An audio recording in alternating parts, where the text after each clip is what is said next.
Are Brazilians black? Illusions become delusions when the evidence is presented and you fail to believe the evidence. Your mama is black is a shaming language is often more or less bellowed in our community. And because of that negative connotation, so many men have been conditioned to see or more or less reflect or more or less submit themselves to the authority of their mother. But I'm going to do this show to encourage you guys on today that not only is your mother black based on the evidence, but so are Brazilians. And Brazilians are part of that option or part of those alternatives that young men or older men or middle-aged men can use as outcomes to get women that are feminine, fit, cooperative, and that love them and more or less are conditioned to serve. Use this show, guys, as a mouthpiece and as a pillar for progress. And I want you guys to know this. I'm not the Reverend Ike, but I'm the kosher clinician. Get ready. Ooh, ooh. Yeah, yeah, yeah. Uh-oh, yeah. Thought I met you at the wrong time. Then you caught me on that one night. Girl, I wanna know how this thing get out of my control. Zip line into your timeline. Hey, that body don't lie. I didn't care for the hype, yeah. But when I saw you tonight, ooh, girl, you know just what you're doing. I'll go 1,000 miles to show you that I'm right for your love. Hey, keep breaking necks when you passing them by. Make sure they know that you taking love in your vibe. Let's be forever tonight. And I will let you make up your mind, but I can't wait. When you coming over, let me be your chauffeur. Baby, I will keep on calling you love till you do the same. Let me take it over, drive it like a chauffeur, like a chauffeur. Yeah, yeah, yeah. Let me drive that. Yeah, I can't recall when you came through that door, yeah. Glowing like a headlight, independent all the way, got her bread right, yeah. Hard to ignore, sexy body make a jaw hit the floor. Won't you come over now, just let me hold you down. Nothing else matching your type, nothing else matching your type, yeah. Oh, I feel the magic in the air. And when you give me a taste, I swear. When you give me a taste, let me take it over, drive it like a chauffeur. I will let you make up your mind, but I can't wait. When you coming over, let me be your chauffeur. Baby, I will keep on calling you love till you do the same. Let me take it over, drive it like a chauffeur, like a chauffeur. I'm right for you. I'm right for you. Now when you are around, let 'em know that you mine, baby. Baby girl, you're so fine. I can't get you off my mind. Ooh girl, nah nah. Ooh girl, nah nah. Baby girl, don't need to flex. Dance to the rhythm and you do all the rest. Ooh girl, nah nah. Ooh girl, nah nah. Fly me up with dreams, the only thing I need. When I'm down, lift me up with your company. There's no telling what you want me creating. We're on the same wavelength. Feel the beat tonight, something good inside. Set you free, let you lose all track of time. Come on, have a conversation. Don't treat me like a stranger. You give me motivation, make my life vacation. When we are together, I surrender. Give you all my money, make you look so lovely. Never feeling lonely. Baby girl, you're so fine. I can't get you off my mind. Ooh girl, nah nah. Ooh girl, nah nah. Baby girl, don't need to flex. Dance to the rhythm and you do all the rest. Ooh girl, nah na. Oh girl, na na. You're my island, tray of diamonds. Big was fake, help me find you. You're a blessing, reminiscent of the time when I found myself guessing. Feel the beat tonight, something good inside. Set you free, that you lose all track of time. Come on, have a conversation. Don't treat me like a stranger. You give me motivation, make my life vacation. When we are together, I surrender. Give you all my money, make you look so lovely, never feeling lonely.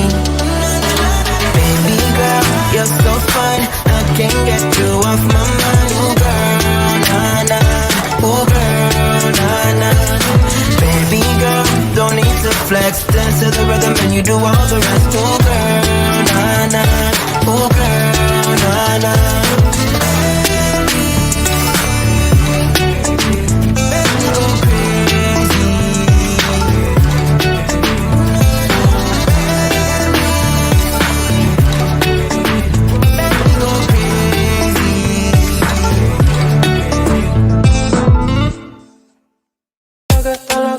Every time when I look up at me, come on, look up at me. Every time when I look up at me, come on, look up at me. Every time when I look up at me, come on, look up at me. Every time when I look up at me, like it's a blast, all like tires. Look, it's a surprise, don't deny us. She telling me she want to be my lover, yeah. I love you when she want to be my lover, yeah. My little baby go rise on me. My little baby go rise on me. Maria, Maria, Maria. Every time you're looking out for me. Every time you're looking out for me. Love you, oh yeah, oh. Everything go from Maria, yeah, yeah. Sensibility, ah, yeah, yeah, yeah. Pretty girl like a Maria, Maria, yeah, yeah. Every time we meet up, every time be like, oh, Maria, Maria. Every time when I look up at me, come on, look up at me. Every time when I look up at me, come on, look up at me. Every time when I look up at me, come on, look up at me. Every time when I look up at me. She no island girl, she from Kilimanjaro, Kiliman, oh. Nah, she no island girl, she from Kilimanjaro. From Kilimanjaro. My little baby go rise on me. My little baby go rise on me. Maria, Maria, Maria. Every time you're looking out for me. Every time you're looking out for me. Love you, ah yeah. Everything go from Maria. Sensibility, ah yeah. Pretty girl like a Maria, Maria.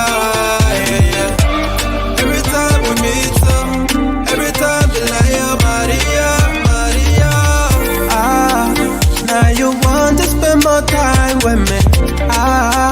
Do you want to be my wife, baby? I just want you in my life, baby. I like you, I like you,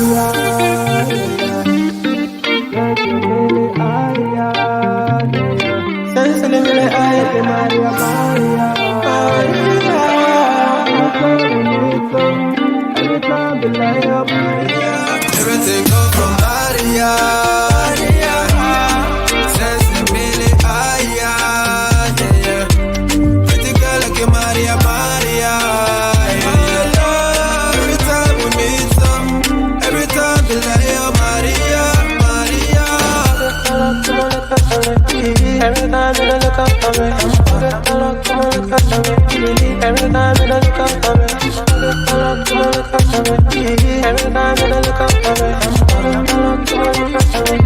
Every time when I look up at me.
in the morning.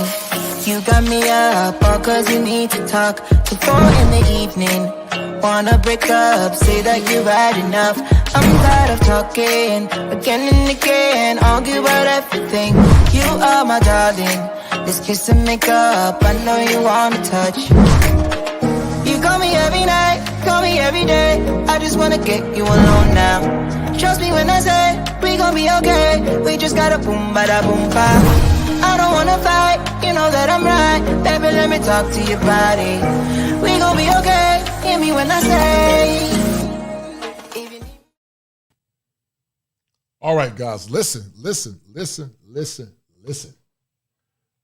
going to be an epic show as it relates to the empowerment of the brotherhood. There's an old saying that many of you guys hear reverberate or have heard in your minds as a child. And before I start, shout out to the good sisters. There are some good sisters that listen to this show. There are some good sisters that are trying to learn. There are some sisters that are trying to understand some of the issues that black men are dealing with. So I say shout out to the good sisters. But your mama is black is a connotation that many use to keep black men paralyzed. Because you never hear them say, your daddy is black. It's always, your mama is black. And I told you guys that there are 7 steps that a man must go through in order to become optimized. And world travel is one. Understanding female psychology. And understand how female psychology impacts the mind and also the body of a man through what we call the somatic process is paramount to the functioning of a man. I'm a firm believer that men should go when they are celebrated, not tolerated. And I got firsthand evidence. Not only are Brazilians like you black, not only are Brazilians black, but there's a percentage of Brazilian women that actually respect, adore, and appreciate black men. Now listen, I'm not here to castigate the good sisters that are listening because there's some good sisters that want husbands and are trying. But what black men are saying is that if you want to be on team me, you got to compete for this ring. Because see, women years ago knew the importance of competition for the ring. They were dedicated to competing for that ring. And what guys are saying that if you want to be with me, what are you willing to bring or add to my life that can give me the outcomes that I want? This show, guys, as I said in the past, is based on group therapy. Group therapy is more or less predicated on something called universality. And so many men come to these spaces because we all share a common struggle. We all either share a common struggle or have shared a common struggle. In the clinical world, we talk about something called illusions. Illusions is based on what you think you see. And a delusion is once you present them with the evidence or you present the evidence, some people still don't believe that it's true. So we're going to take a trip. We're going to take a trip in a few seconds. I got some firsthand footage and some quality editing that I've done.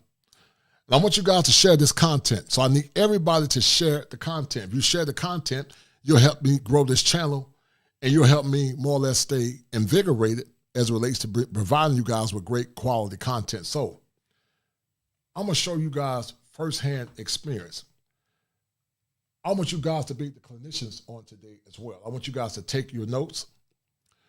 And I want you guys to talk about the times where you felt like you've been shamed by the women in your family anytime you decided to go outside or do things contrary to the gynocracy or the matriarchy that you more or less grown up in. Use this show, guys, as a point or a reference point for empowerment.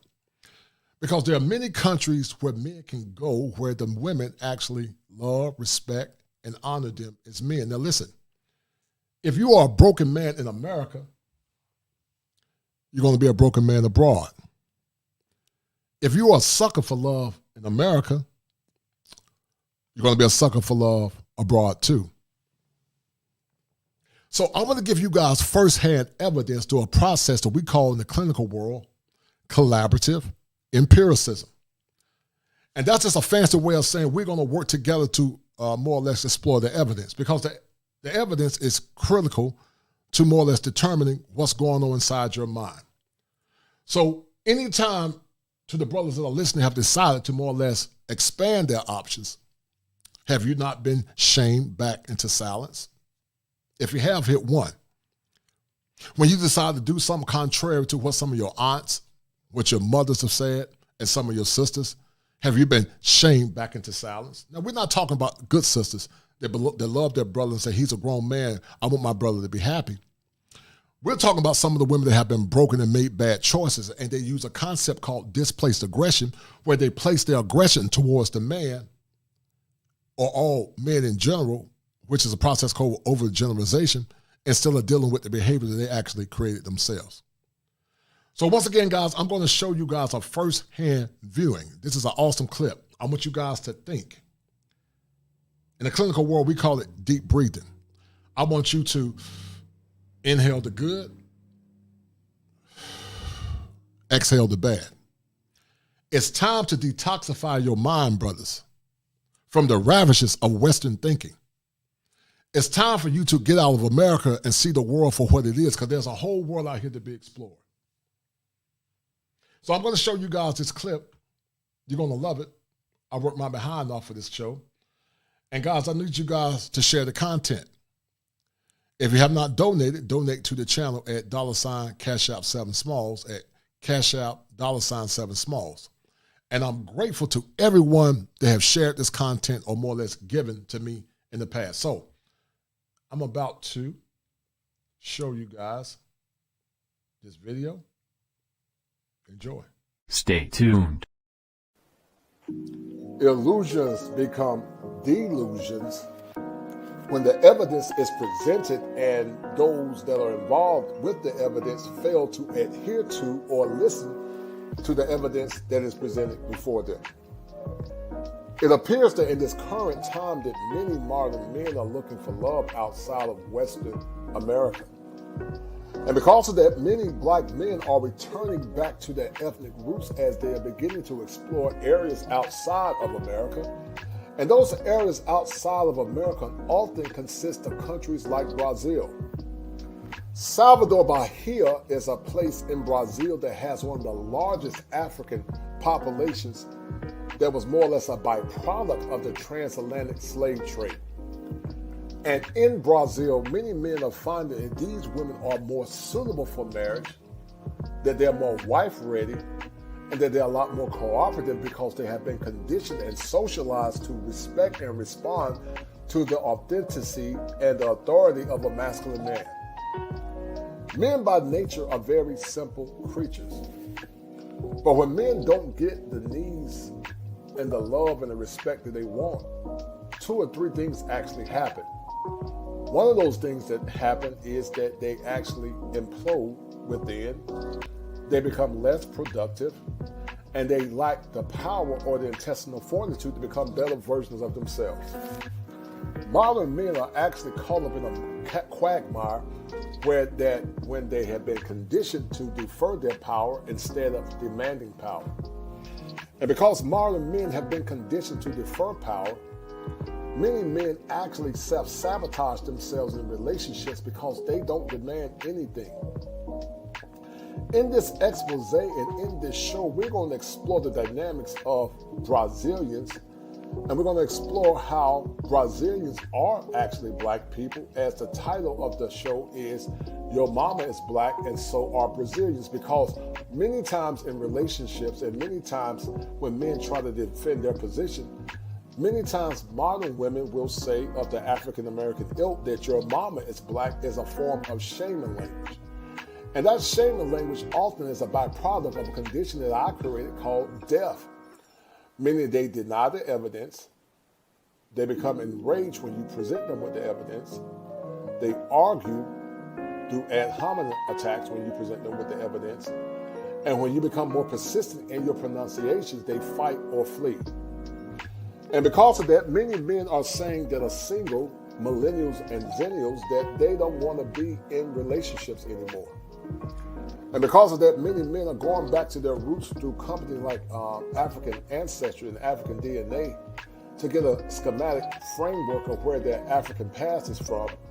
And from that African past, many are trying to use the evidence to link them with women of Brazilian, Colombian, and also Venezuelan cultures to get Afro women or women of Afro-Colombian, Brazilian, and Afro-Latin descent to become traditional wives.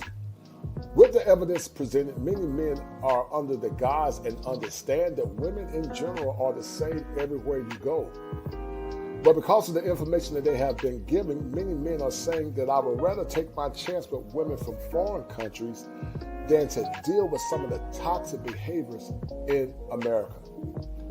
I want you guys to sit back, relax, and enjoy and explore the evidence as we talk about your mama is black and so are Brazilians, because Brazilians are of the African extract, and Brazilians are actually suitable women for men of African ancestry to marry if they deem to do so. And often in these shows, we tell men that whenever you go abroad, if you are a sucker for love in America, you will be a sucker for love abroad. But because the evidence is presented, many men will begin to explore why their love and why relationships are vital if they want to get the women that they want and the resources presented. But I want you guys to remember this. If it ain't 7, it ain't kosher. If it ain't kosher, it ain't right. There are 7 steps that a man must go through in order to become optimized, and learning and understanding their needs through world travel is paramount to the efficacy of a man. Be well, enjoy the show and enjoy the evidence as we explore the dynamics of Brazilians, or if Brazilians are black or of African descent. Be well. All right, guys. This is once again a reality check. Because to the single men, to the millennials, to the zennials that are listening to this show, you guys are caught up in a quagmire. And listen, I'm not saying that you necessarily have to go to Brazil to find a wife, or Africa, or to some of the foreign other countries. I'm not saying that. But if you travel the kaleidoscope of America abroad and you feel like mentally you have been more or less impacted by the incessant narcissistic traits of some or many of our women, or this American or Western women, and you are frustrated, I'm trying to share with you guys with firsthand footage, because I was there. There's better later. And when you guys travel abroad, there's a percentage of men or percentage of women that would give you the love and the treatment that you deserve. Shout out to Brittany B. Sister, I'll drop the link at some point if you want to come on and chop it up with the brothers. But I want to hear your response, Brittany, because, from the link, because there's a percentage of sisters that are trying to learn and trying to become better women. But some believe, Brittany, or some of the brothers believe, that some of these women are chameleons. Now, I don't know you, and I think you're a good sister, but I don't know. So these shows are vital, guys. These shows are vital. Shout out to my man, Omar Hogue. He said, I told this chameleon I was going to the DR to see a Dominican girl, and she did a whole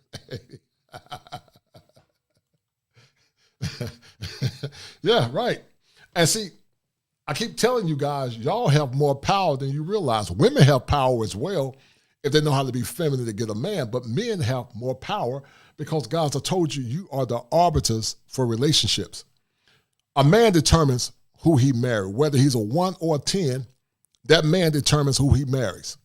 Now, women say, well, no, yes, he does, because a man that's a 1, he might can't get a 10, but he can get a 1. But if you don't want to marry that 1, she can't get married. So this show is to empower black men. This show is to add clarity. Brittany B said, problem number 1, I'm in the line as we speak. LOL, I work too much. Well, whenever you get a chance to come on, Brittany, dear, please come on. But this show, guys, is going to add clarity to the importance of world travel. As I told you earlier, there are 7 steps that a man must go through in order to become optimized. And guys, it took me a lot of time to put that video together. So guys, please show your support. Please show your support. I am a licensed therapist. These shows are extremely time consuming. But I don't want to give you guys fluff. I want to give you guys quality because I love the brotherhood. So you guys have a licensed clinician in this space. Something that's extremely rare. So please, not only do you share the content, but also donate and support the channel to help me stay motivated to continue to give you guys quality content. But back to topic, guys, there's something called a universality of brotherhood. That's why men are beginning to come to these spaces. They're beginning to come to these spaces because they're beginning to compare the notes. And many men are beginning to say the same thing. How many men have been conditioned by your mothers and your sisters, your aunts, and some of the other toxic women in your family that every time you decide to do what's best for you, that they try to shame you back into submission? If that's happened to you, I need everybody to hit 1.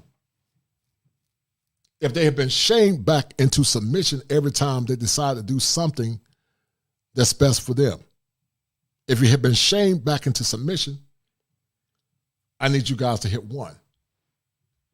Because as I told you guys earlier, I'm the kosher clinician. I'm not Reverend Knight. This is the time for empowerment. It's time for American men and American black men to feel good about themselves.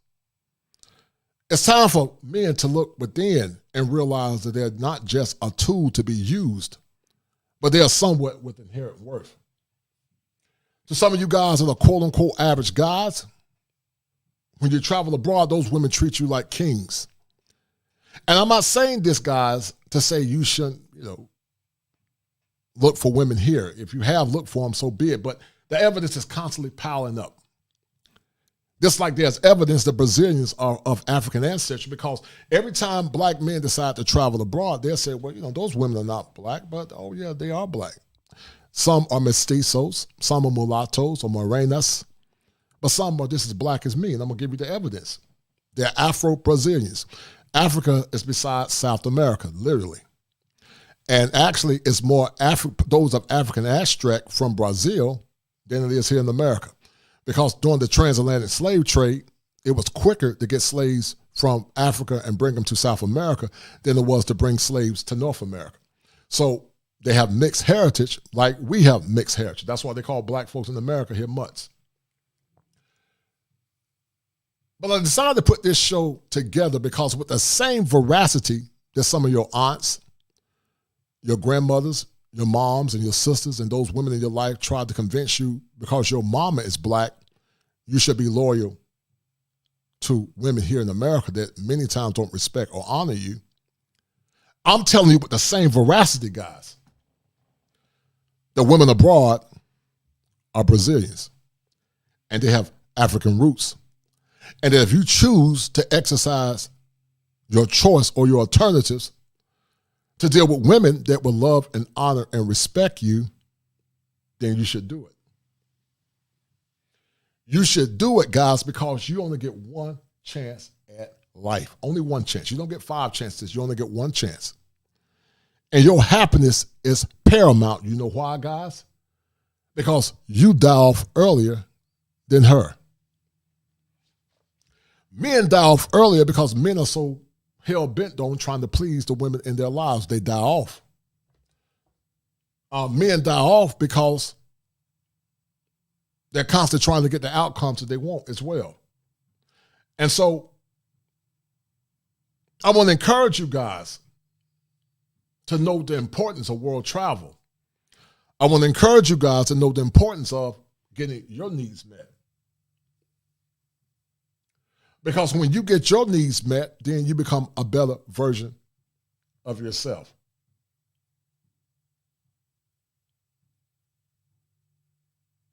The struggle for love is powerful. The struggle for respect here in America is powerful. And because of that universality and struggle, many men don't know what to do. And I told you guys, in order to get power, you got to demand power. And if you don't get the power that you want, then you must divest. So when I traveled abroad to encourage other men. When I was in Brazil, I did a show with Aaron Ferris from Black Man Travels. And I did a lot of solo shooting that I'm about to show you in a few minutes. And so I decided to do these things, guys, because I want to see you guys happy. I want you to know that you have inherent worth. And that when you are prepared mentally, then you can become the better version of yourself. But the greatest killer to your longevity is stress and toxic people. Some of you young men have been around toxic people. You've been around toxic women. You've been in toxic relationships. You have deferred power because you see yourself as less than. You have a negative mental imprint because you have been controlled by the women in your lives. The first step, guys, to becoming a man is being able to check the women in your life. And sometimes it starts with your mama. I know that's going to cause some consternation for many. But I'm saying that not because you don't love your mama, because I know you love her. But if you're going to be fully independent as a man, you got to love your mom to the point that there are times when mama got to be checked when she get out of line. Now, I'm not saying you be disrespectful, but you let your mom know that there are clear boundaries that need to be set if we're going to have a good relationship.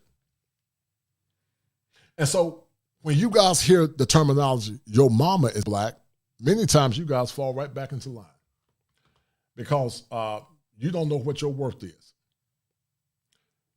You don't know what you deserve. And so when you decide to travel abroad, then you begin to hear the shaming language. Oh, they just want you for a passport. They only want you because you're a gringo. They only want you because you have status. But I'd say many women in America want you because you have status and money. And sometimes that's not enough. But here's the difference. Women abroad have been conditioned to serve and to honor you as men because those cultures are patriarchal. I've heard so many sad stories from the natives that live in Brazil, even some of the women, about how a lot of the men don't take care of their children. There's a such thing that my brother Aguapo said. He talked about something called femicide in Colombia, where they actually kill women. They will kill them. And we don't advocate violence over here. But I think our women don't really understand how good they got it until they travel abroad. And they understand that men in other countries are way less tolerant than men here in America. Men in America are very egalitarian. They tolerate things that, other men don't tolerate. And so, as a form of clinical therapy, or more or less called feminist theory therapy, the kind of stuff I'm talking about is for male empowerment, because as there's a theoretical framework around therapy through the feminist lens, I'm trying to inspire and empower you black men through the masculine lens. Why am I doing this? Because many times, many therapists in these spaces are very biased towards men. And this is not the he-man, woman's hater club. All the men in these channels, they love black women. But they don't feel like they're getting the honor, love, and respect that they need from the women in their lives. And because of that, many men are looking for options outside of America, or alternatives or choices to more or less acquiesce what they need as a man. To the men that are listening, based on the relationships that you've had, will you say to the 20, the 15 that are listening, that out of all the women that you've dated, would you say at least 50% have been feminine? If they 50% have been feminine, I want you to hit 1. If they have not been feminine, if 50% have not been feminine, I want you to hit 2. Because we're going to shame the devil on today. The evidence does not lie. Marriage rates now are currently plummeting. Many millennials are saying that they don't want to get married, and zennials. They're saying it for a reason. I got another show coming up. Bow Wow just came out and said recently that he don't want to get married. Bow Wow said, I'm good. So there's a problem when you begin to hear men say it, universally say the same thing, that they don't see any benefit in getting married.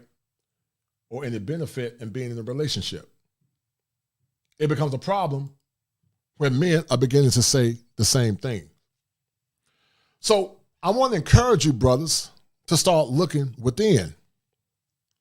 Because the more that you look within and start to realize that you have inherent worth of love, then you're going to be developed versions of yourself. And to the ladies that are listening, and I know a lot of people are working right now, but to the ladies that are listening, I want you to ask yourself the question, what can you do to get the outcomes or help that man get the outcomes that he needs to give you the love and the concern and care that you want as a woman?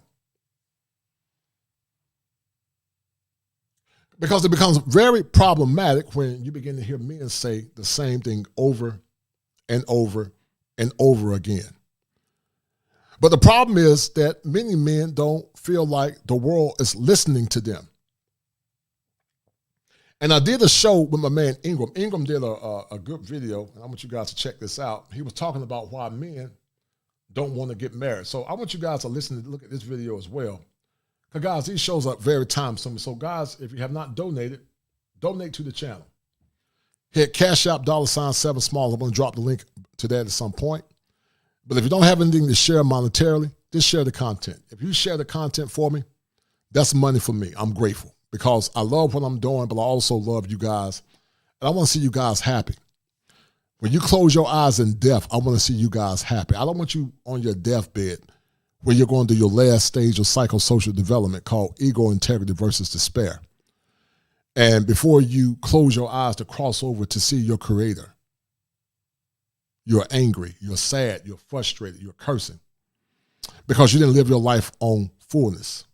You didn't live your life on purpose. You didn't live your life on your own demands versus your community or what your mom said. Because your mama is black, is paralyzing a lot of you young men, older, middle age, and zennials. Because you never hear people say your daddy is black. You know, when you think about our society and community, you never hear them say your daddy is black. There's almost like there's a visceral hatred for fathers for some. And we tend to equivocate all black men through a process called overgeneralization for the malfeasance of a few that were dusty. We know there's some dusty black men. I don't mind saying it. Some of you men are dusty because you don't take care of your families. I don't mind saying that, but that's not over 50% of black men. Most black men are doing a damn good job. Most brothers are hardworking and they love their children. But there's about 20% that are dusty. They lie to women. They get what they want and they keep it moving. And sadly, some of the women love those kind of men. They don't like the hardworking 9 to 5. Some of them, many of them don't. You know, and I know some say, well, you know, there are some girls like, what's the girl's name was on Steve Urkel? Yeah, there are some good women that are looked over too. But I would say by and large, I feel or believe that men tend to be overlooked more so than a lot of our women. So guys, we're going to have a conversation on today. Because illusions is what you think you see. You think you see a percentage of women that will love you, respect you, and honor you as a man. But when I bring you the evidence over and over and over again, and you fail to open your eyes up or more or less break that negative schema that you're having, it's important for me to give you this. Fire for your mind. The kosher. I got to give you that fire for your mind. I got to help you see what your inherent worth is. And once I give you that fire and you still continue not to believe it, then that's on you. Because you become a fool when you continue to try to talk to someone that will not believe or listen to what you're trying to tell them, even though you have evidence. So I don't have time to deal with fools. My job is to empower the men that want to learn and listen, and also the good sisters that want to learn and listen. And I do this also as a byproduct of group therapy. It's called altruism. Meaning it's like I'm being a philanthropist. My job is to use good and benevolence to empower other men, not only black men, all men. Because the more we work together and we get the message out, because part of group therapy is sharing the information. When people come together in group therapy, they talk about their universal struggles, but also they talk about they share the information that they've gathered. And when they share that information, they talk about the things that they see in their struggles, or more or less in their pathologies. And men are beginning to say it over and over and over and over again about the toxic nature of some of our women. Not only black women, but women in the West. And the problem is so many guys have been, shamed into silence. They won't say anything because they don't want to hurt folks. But guess what? You're the one that's really hurting because you're not living your life on your own terms or based on your own convictions. So marriage is hard. And my man Ingram did this video, and I want you guys to listen to it because it brings a lot of clarity. Listen to this. Guys, I want you to check out this young brother on this clip and his comments on marriage. Very profound statement. A lot of wisdom from this young man. I salute him. I'm proud of him. Without further ado, let the clip play. For the guy, why didn't you marry her?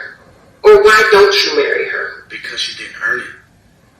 I speak for the men when I say a failed marriage is a loss for men. It drastically changes your life for the worse. And all men really ask is that you're at least worth the risk. There are these BS concepts on this site, like a man will waste years of your life while looking for the girl of his dreams. Like, no. A man will spend years in a relationship waiting for you to become the girl of his dreams because he's already pretty much chosen you for that position. All he wants is for you to unlock that next level of commitment. But that will require humility. That will require you to let go of this take me as I am mentality, because I can tell you, a man that doesn't respect himself will take you as you are. He won't require you to prove yourself. But a man that respects himself, a man that's masculine, a man that has any respect and reverence for the Most High will make you earn the prestigious position of wife. If you haven't earned it, you won't get it.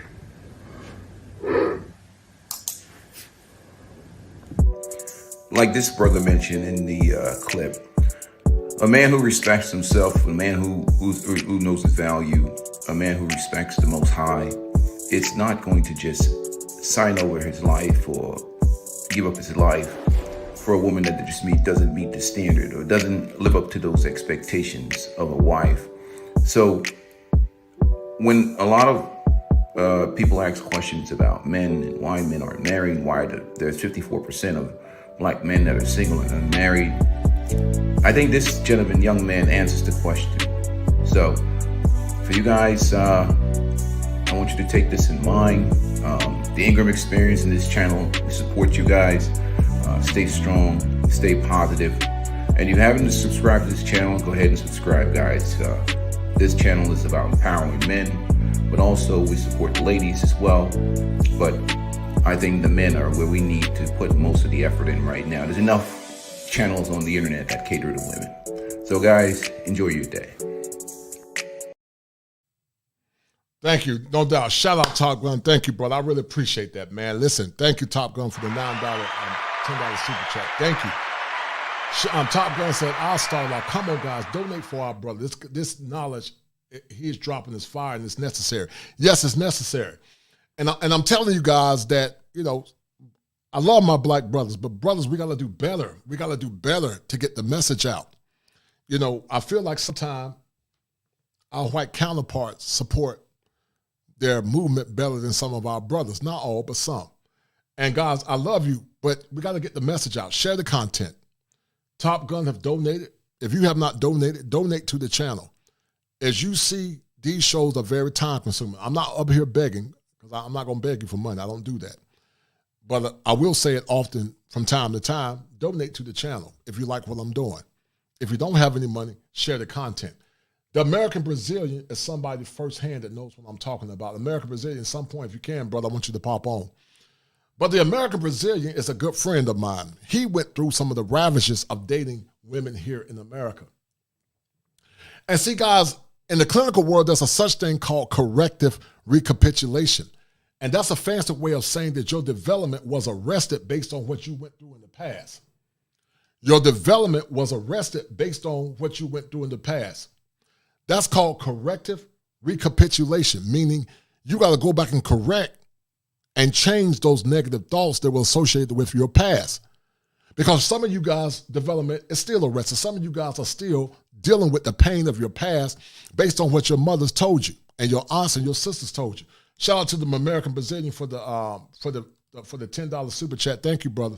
Thank you, American Brazilian, man. Much love and blessings, man. Thank you, brother. I really appreciate that because these shows are time consuming. I want the American Brazilian to pop on at some point too, if you can. And I got a special guest, a dear friend of mine. I call him my little brother, but he's young enough to be my son, Chris Strongheart. Chris Strongheart is a millennial.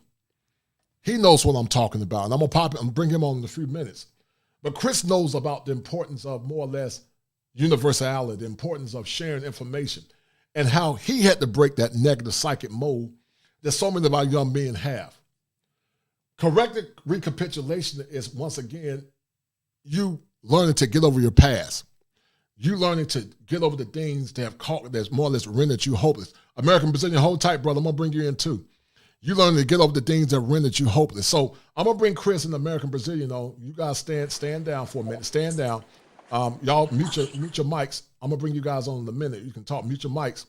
But I'm going to show you guys firsthand evidence because the American Brazilian is a living testimony, and I'm grateful that he was able to join me today. Thank you, American Brazilian. But your mama is black, and so are Brazilians, because he has a Brazilian wife that's Afro-Latin. So I'm going to play this clip real quick, and I'm going to let you guys see firsthand. This is a brother that I met. Hold tight. Listen, young men, this is what culture looks like. As you can tell, I'm in a grocery store in Rio, Brazil. You can tell that the food is very fresh. They have some American products like Starbucks. But overall, the food is excellent. High quality food. Most of the food is very organic. This is where some of you young men can live if you decide to be an expat.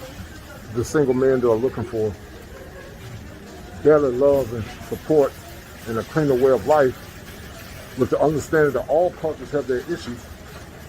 But this is just a small example of what expat life can look like. Remember, guys, that world travel is one of the 7 steps that a man can take to become optimized. As I bring it to you live from Rio de Janeiro off Copacabana Beach. This here, once again, is what culture looks like in South America. Be well. Board the airplane of GIG. I'm about to board the airplane. But here I got my amiga, and as you can see, she is Negra. I'm a black world. Negra chica. Just like I'm a black man in America. Brazilians are black. You know, there's it's a man black. Very right. Man quantidade. Right. Negra chica Afro-Brazilian. Yeah. As I'm an American black, she is Negra Afro-Brazilian. Y tu amiga Afro-Brazilian. Two. So as you can see, guys, to all the critics to say the women are exotic, well, they're not. Some are black just like you and I. So you see firsthand. Me llamo. My name is Daniela. That's Daniela. And so this is Ipanema, right? Yes. Aqui? Aqui é centro. Central. Central. Right. So as you can see, guys, she is Brazilian, Afro-Brazilian. Some are blanco, some are mestizo, but many are just like me, you know, black. So there's 7 steps. Go ahead. It's a very this man people black. Right. Many people here are black. As you can see, the ones coming in, mestizos. So they are black too. So have some African roots, African blood. So as I told you guys, world travel is a great equalizer. Once you travel, you begin to see things from a different perspective. Be well. All right. We got to more or less, deal with the evidence. We got Chris Strongheart. I call him the conscious crab. We got the young conscious crab. We got my man, the American Brazilian. Oh my goodness, we got the American Brazilian in the house. Go check out that brother, his YouTube channel. Check out Chris Strongheart. He got a YouTube channel as well. But the American Brazilian, I do these shows to add clarity. And, you know, as a clinical therapist, we call this collaborative empiricism. We're going to explore the evidence. And you are going to help this group explore the evidence about world travel and dating abroad. Chris Strongheart is a millennial too, and he.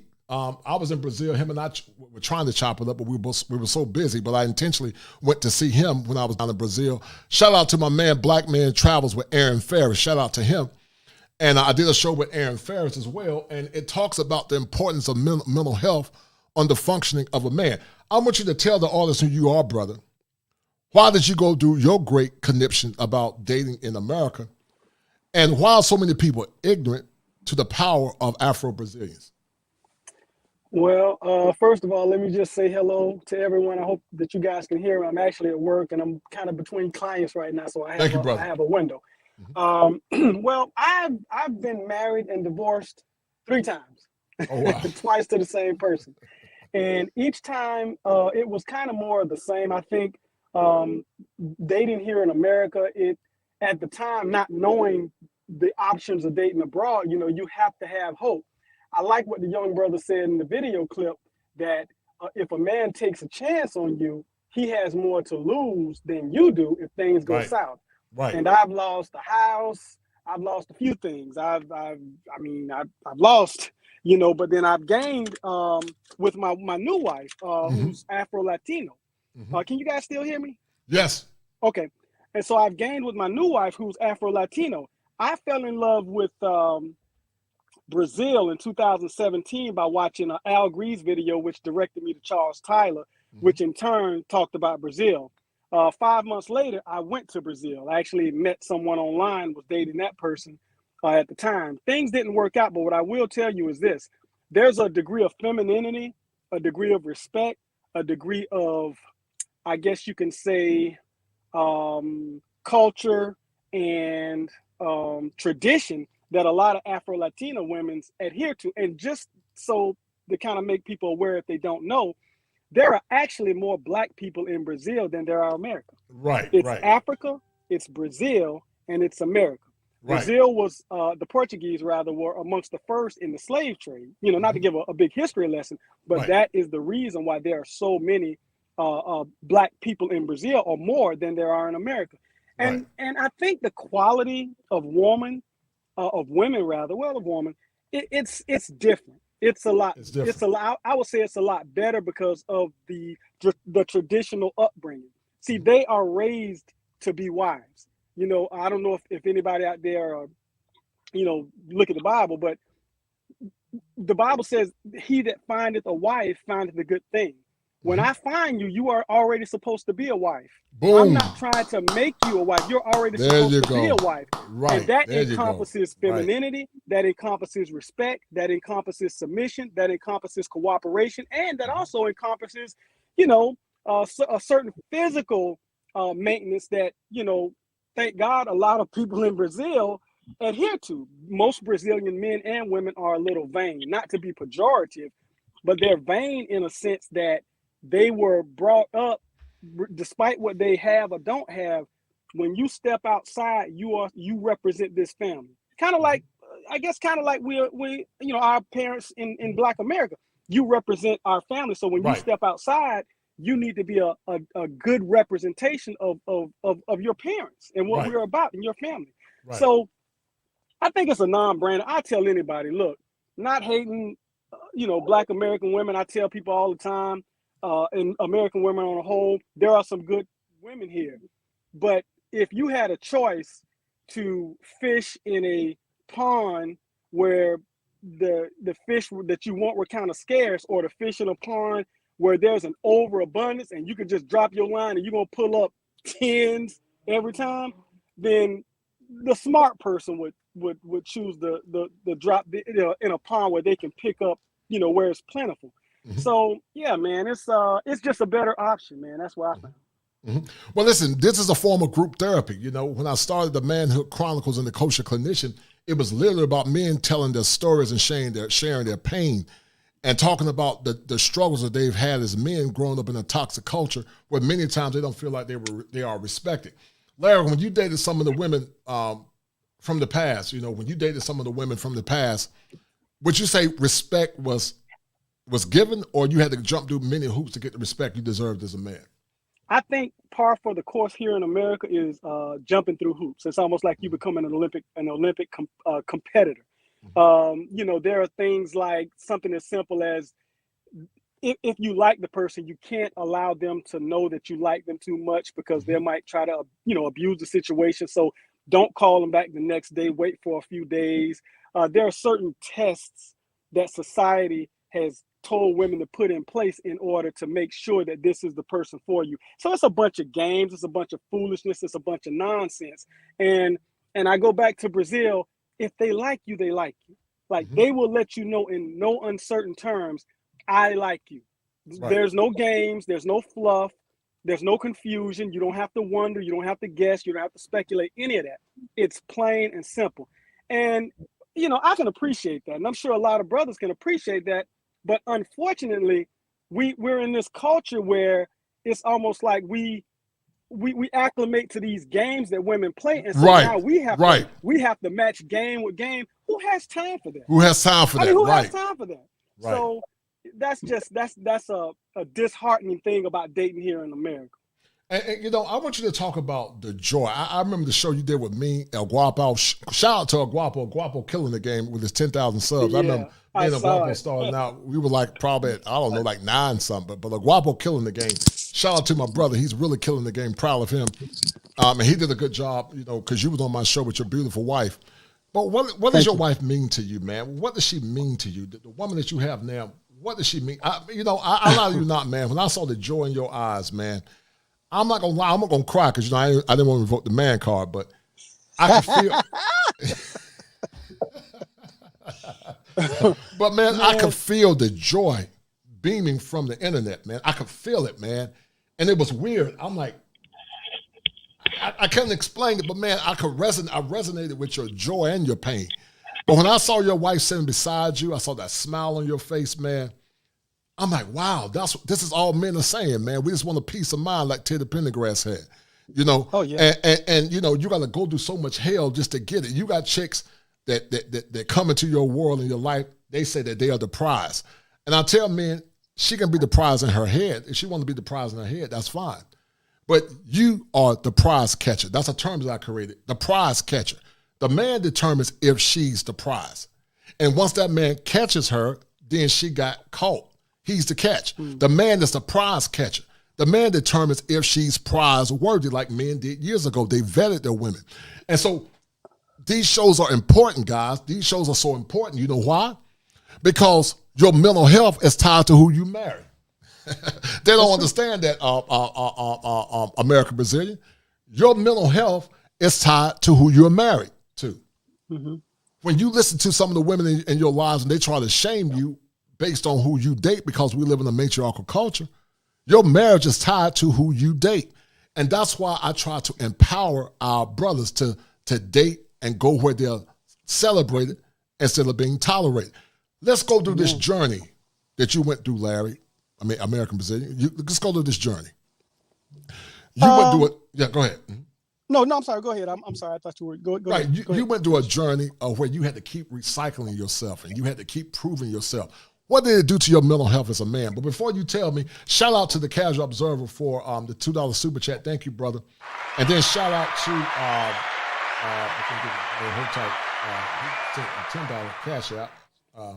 Give me 1 minute. I'm going to read his name out because I like to give love, show love to the people that support me in the channel. And shout out to Calvin, S. Calvin, for the $10 cash out. Thank you, brother. I appreciate that. These shows are time consuming. When guys donate, like Ingram and American Brazilian and all the others, man, it encourages me to keep pushing forward. That video that I did took me hours to get that thing made and produced. It took me days, really. But because I love the brotherhood, that's what I do. What I do in American Brazilian, you are a content creator. You know it's very time consuming. Correct me if I'm wrong. Yes, definitely. As a matter of fact, it's very time consuming. It's very time consuming, guys. And y'all got, like I told you guys, I'm a therapist, so I have patience to see. But I take the time out of my day, man, because I want to give you guys hope. When I have guys like the American Brazilian, when I got guys like the young crab, Chris Strongheart, because Chris went through that mental cycle of where he had to keep refining himself. But talk about how toxic relationships and toxic women in your family impacted your mental health. And then, Chris, I want you to tell the audience who you are. You just got back from Brazil, and I want you to talk about the vibrancy of being in Brazil and traveling abroad. So go ahead, American Brazil. First of all, I want to say, Chris, I'm on my way back in a few weeks. I'm staying for a month this time. Oh yeah, you want the month? That's how I usually roll. Yeah, at this time, man, I'm gonna literally see about obtaining residency. Now that I'm married, it's easy to become a resident of the country. So that I got a friend of mine who's a lawyer, very beautiful sister, single too. She's gonna try to walk me through the process, and I'm gonna just kind of give her some bread, let her take care of everything. But from a standpoint of toxicity, man, I think that they say pride is an overestimation of one's own importance and one's own self, and I think a lot of women. They here in America, they had that pride. And of course, it spilled over to us, being younger, watching our aunts, our aunties, our cousins, abuse men, use them for money, use them for resources. Now, I think people I don't know if they're still doing it, but lately I've heard people are using people for dates, for food. You know what I'm saying? They'll go out on a date just to get a meal. And I think at some point that kind of lends to the whole mindset that we've fed into because of their toxicity. We've allowed it to kind of change us. So now it's like, okay, again, you got game. My game gonna have to be stronger than yours, right? And we'll see who wins in the end, right? I mean, nobody should have to go through that. To me, I think that is kind of like such a deal breaker, right? Concerning the peace that I have now, like I said on that past show, man, there are oftentimes, man, I just kind of sit and just wonder the stuff that my wife does, man. It just makes me shake my head. Cause I honestly, it's one of those situations where you want something so bad. And when you get it, you question if it's real or not. Right. You know what I'm saying? And Brazil is, I mean, there is I can't speak for Colombia, a Dominican Republic, but I mean, I know people in both places, and they have that same similarity, and a lot of brothers that have that same reaction that I had and that I'm having is that you can't make this stuff up. Is it real? Like, I can't believe I have to pinch myself. There's such a level of peace that my wife brings me. I mean, from a domestic standpoint, when I go home, my food is cooked. Out of 10 days, 9 days, my food is cooked. My clothes are folded, and it just trips me out because a lot of the stuff that I didn't even think to do for myself, and she does it all without complaining. Right. Yeah, and as a result, I mean, I want to do whatever I can. Listen, most of the stuff that I give her, she never asks for. Because she's an asset. She's not a liability to me. She's an asset. I heard somebody say something, and I'm gonna let you have it, my brother. They said a lot of time the type of woman, I think it was Patrice O'Neal or maybe Chris Rock. They said the type of women that we have is directly tied to our financial state. And I don't know about y'all, but I like foreign cars. I do. I have one. I've had a few of them. Matter of fact, my last many were foreigns. And it's just something about, and I think they are geared to handle certain things that some cars can't handle. And I think the women are the same way, man. I think the women are the same way. Now, brother, when you went to Brazil, did it trip you out? Because I'm sure you've gone a few times. Did it trip you out, the level of women that you met, the mentality, the femininity, the stuff that you heard about when you saw it face to face? Was it like, nah, man, this can't be real? Yeah. How did that go? Very much like that. I actually, first, y'all can hear me good, right? Yes. All right, cool. So for me, I'm gonna mute my mic. You ain't got to mute, bro. We in here. But basically, like for me, my first trip was just kind of like, I mean, I've been there 6 times now, but my first trip was just kind of like, I was watching Charles Tyler, you know what I'm saying? That before I got there, I was doing my research and, just to run it back a little bit, I never thought I would actually wind up in Brazil, but I got myself right. I came through my situation and I found myself, on Copacabana Beach and, like the first chick I saw, who was just kind of just over here chilling. And I was looking around, I'm like, She fine. Like, okay, so this really how it is. She just sitting here chilling. I'm like, I'm gonna talk to Shorty. And plus, I have been practicing and studying my Portuguese. I can speak some. You know what I mean? So you know, I was speaking to her in Portuguese, and sure enough, she actually spoke a little English or whatever. But just the way we just automatically kind of just started vibing, and the way that things was just lining themselves up like off the rip, I was just like, there's no way. I was like, is it like this for real? I was just like, is this protocol? I was like, so you mean to tell me everything I heard is true? Like, nah, there's no way. And sure enough, like, it's real. Like, you know, I'm chopping it up with her. She cool. And then, you know, her friends was around. They was peeping game on what's going on. And like, man, them girls will fight for you down there if you really Right. if you trying to change your life. Right. And you that, you know, if you cool with them and you know how to move and you got good energy about yourself, like you everywhere you go, they'll be trying to hit you up and they'll be trying to talk to you. And honestly, there's something about me traveling back and forth to Brazil that has actually kind of spilled over to being here in the States. Because even now, for some reason, it's like they can smell it on you in the States because I'm walking around completely not thirsty. I don't have my eyes bucking all the little chicks walking around out here in the States generally. When I'm at the mall out here, like I got girls approaching me, talk about, oh, I like your style. I like this. I like that. I'm like, okay, appreciate you, this and that. That had never happened before. I don't know what it is, but that type of stuff wasn't never really happening before. And it's just like everywhere I go, they want to chop it up with me just off of how I'm coming. And it's just like, man, Brazil will change your life. That's all I can say. Like, I mean, to be honest, Brazil will change your life, bro. Well, listen, Chris, I've been, and also the American Brazilian is married to a beautiful Brazilian woman. But you know, and American Brazilian, I want you to answer this because you've been married 3 times. But so some say, well, if you put a woman in a good environment, and oh my God, it's almost prophetic that you're on this show because, you know, April Mason was talking about, you know, women always complain that a woman can't be in her feminine unless she's in a good environment. And I say that's BS because if a woman is truly dedicated to the mission of her husband, her family, regardless of her struggles, she's going to do everything in her power to make sure she meets the demands of her family. Does putting a woman in a good environment helps? Yes, but I've always said this, you can put lipstick on the pig and you can put perfume on the pig, but it's still a pig.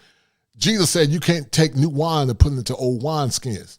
Now, American Brazilian, when you were married to your first 2 wives, I know you're a hard-working brother. You're Aries. You're a fire sign like me. And fire signs are hard worker. I'm a Leo. Hold on for 1 second. Yes, sir, go ahead. Keep talking. I'm listening. Yes, sir. Yes, sir. Go ahead. But I know you put your women in good environments, but you putting those women in good environments, were they feminine? Because I remember you telling me you bought them Fendi bags, you bought them Gucci bags, you bought them all kind of bags. You took care of your first wives, did you not? You took care of your wife.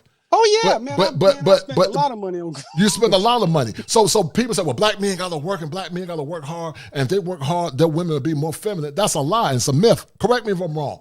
Because you put your wife in a good environment, but did she still honor and respect you as a man? No. That's why I keep telling people, unless she's been socialized to be a wife, unless she's been conditioned to be a wife, unless she has not been imprinted by dusty men, the chances of her getting your submission is damn slim to none. Talk about the struggles you went through, American Brazilian, when you gave your wife everything, compared to your Brazilian wife that didn't complain about cooking, cleaning, and your wife don't have to work, but I'm sure she worked outside the family, and she still came home and did her quote-unquote wifely duties.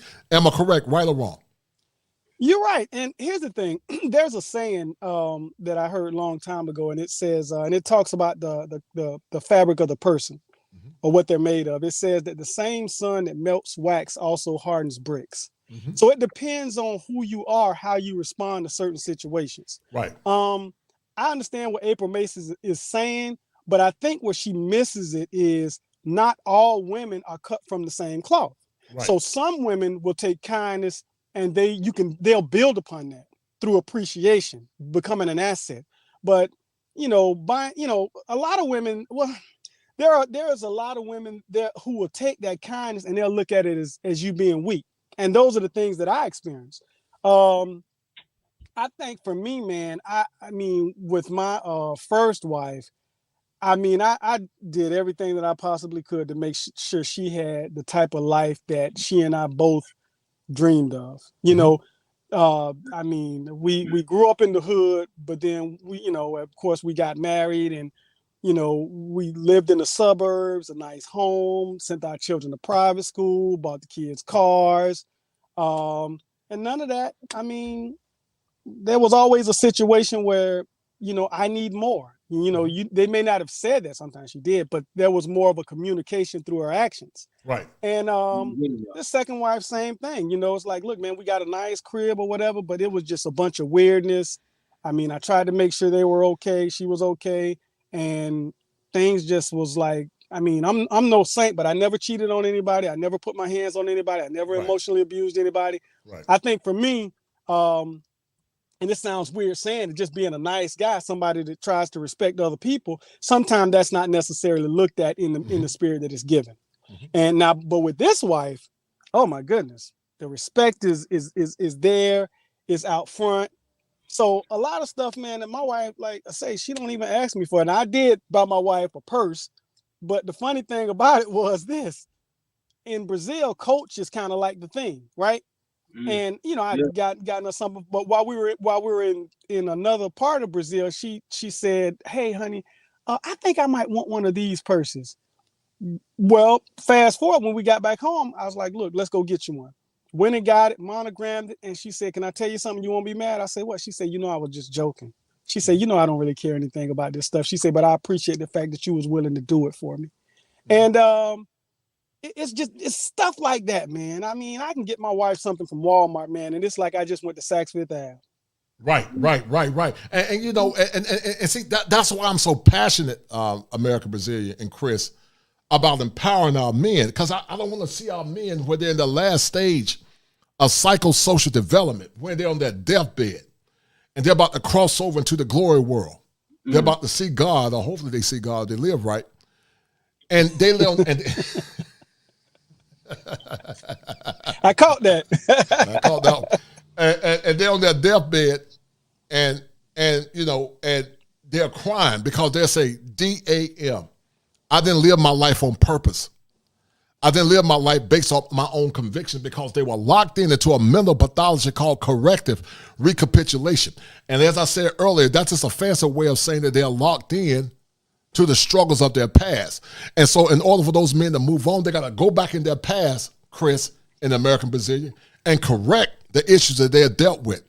And so many of our men have been conditioned by their mothers and their sisters to defer power instead of damn demanding power. I've always told folks over and over again, I love my mama and I love my sisters, but if they come at me wrong, Chris, in American Brazilian, they can get this work. Oh my God. They can get it served to them with salt and pepper. They can get this work, because I say it again, it's time for men to start rising up to the dominion that God gave us. If she want to marry you, then she got to meet your expectations. So many men are dragging their knuckles and, acting goofy because they don't even love themselves, because they have been conditioned to serve their women instead of them being served as men. What was it like, American Brazilian, to be served by your wife? Tell the audience what it feels like to be served by your queen, man. Because you went down to Brazil and made you a boy. You made him a little boy. Yeah, it's so funny. I was that Teddy Pendergrass said it's so good to love somebody when somebody loves you back. Teddy said it. Yes, sir. Teddy said it. Right. Yeah, that kind of sums it up. It's I think here's the thing, and again I defer back to the young man in the video clip. We know what we bring to the table. So if we bet on you, we know what we have to lose. And I don't know if you've ever gone into anything or how you go into stuff, but when I go into something, I take all of me into it. Right. I'm not necessarily a betting guy, but if I get involved in something, then you get everything. You get everything. Like I'm not going to I'll hold very little to nothing back. And when I do that, to be able to get such a return on my investment, not in addition, but a constant state of multiplication. And that is peace. That is happiness. That is goodness. And listen, I'm not looking for my wife to make me happy. She adds to the happiness that I brought to the table. Right. Because I was already happy when I met her. And it's just it's a good thing, man. Again, it a lot of time it lends itself to disbelief. Not that you don't want to believe it, but because you heard about it and you've seen it, but then when you actually possess it and have it as your own, then it's kind of like, man, it's the appreciation, man, it's scary sometimes, because it's scary. It's almost like if you're not careful, you feel a need to overcompensate. How can you say overcompensate? Exactly. Right, So, right. and you have to kind of back that up because you don't want to. You don't. My thing is, I want my wife to be comfortable, but I don't want it to be a situation where I create such a level of comfort where it's almost like the appreciation becomes, or what she does becomes common. And it's just Right, like, no right, big right, deal. right. Like I don't care. So I Right. constantly let her know how I appreciate her, not only in what I say, but in what I do. And it's a cool thing, man. It's a powerful thing, man. And you know, American Brazilian, you and I are from the Gen X. I'm gonna start a new series called the Gen X Nexus. It's gonna be a powerful new hit. I'm gonna start Gen X Nexus. And you remember a time, Chris was a puppet then when them songs were out. He was probably a baby. Chris, how old were you back in '86? you probably weren't born in '86. I was born in '88. Oh yeah, you're a puppet, man. You're a baby. But you remember songs like Anita Baker when she talked about Angel, You're My Angel. You remember a time when romanticism and the music was powerful, man. And I'm gonna play that clip that I had a minute ago about romanticism if I can find it, because men are the arbiters of romanticism. We're the ones that decide romance. And what was it like to more or less re-establish or redevelop the romanticism that you have with your beautiful wife? What did it feel like just sitting down listening to music and drinking a glass of wine and holding your wife under the firelight? What did that feel like, man? Because I think that's something everybody wanted to experience. Keith Sweat said it back in the 80s, when we were in high school, make this last forever. Oh my goodness. Chris don't know nothing about that. He'll know nothing about it. I know all the songs, man. I grew my folks were always playing the jam, so I know all about it. But you remember that song by Keith Sweat, Make This Last Forever? Yeah. You remember? I remember it. Right. The cool thing about it is, man, I think for me, I'm in my wife and I both, we're in a constant state of exploration because obviously my wife is from a different culture, as am I. So when I can introduce her to things and she can introduce me to things, but everything is under that guise of romanticism, it just makes it that much more sweeter and that much more interesting, man. So yeah, brother, I'm enjoying it, man.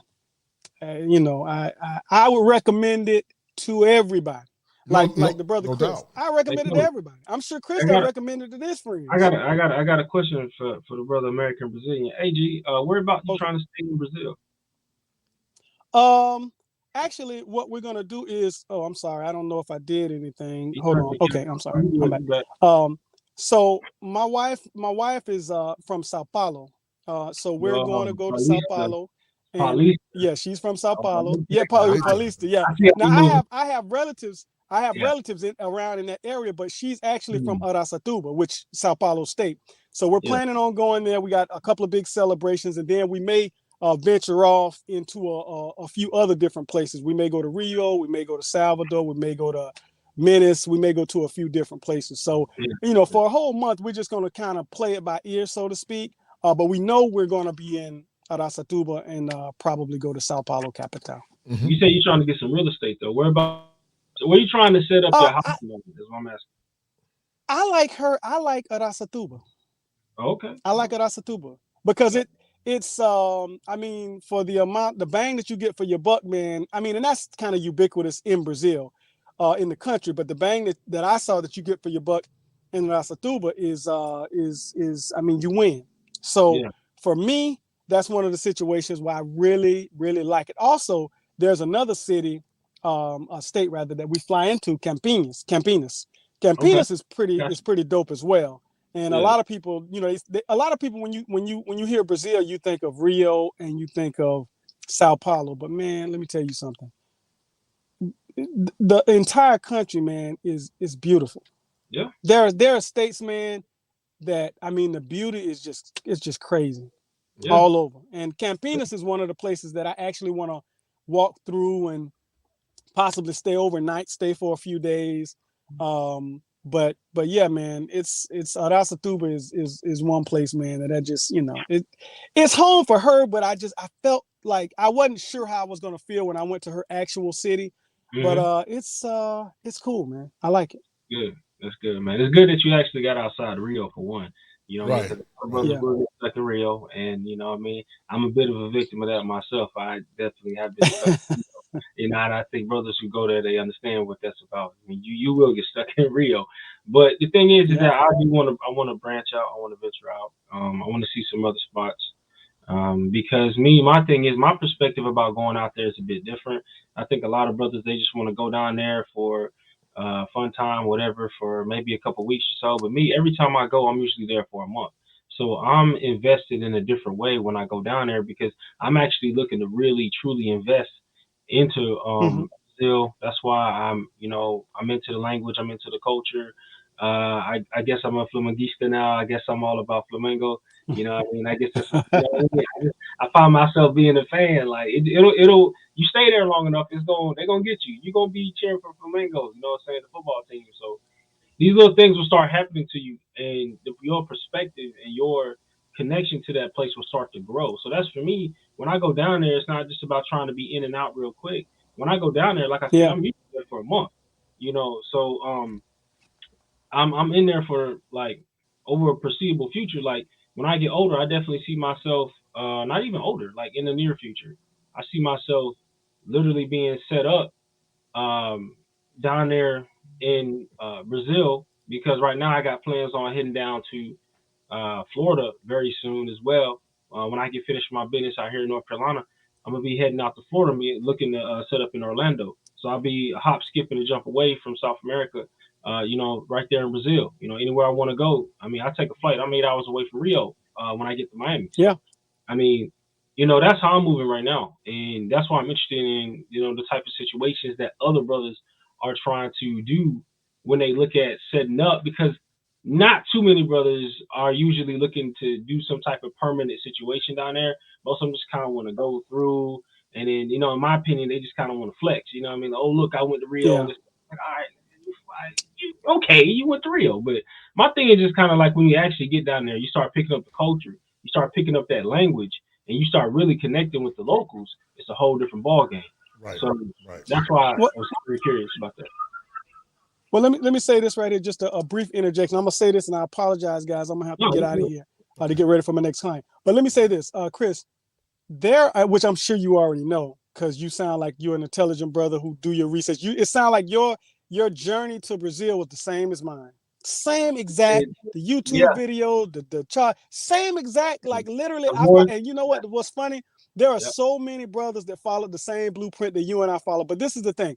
So my desire is to live here a portion of the year, live in Brazil a portion of the year, because the American dollar, obviously, it's almost 6 times. But there's a few visas. Like for me, getting a residency will be easy because I'm married to an actual Brazilian. But you don't have to be married to a Brazilian to get residency. You can say, I'm going to do business.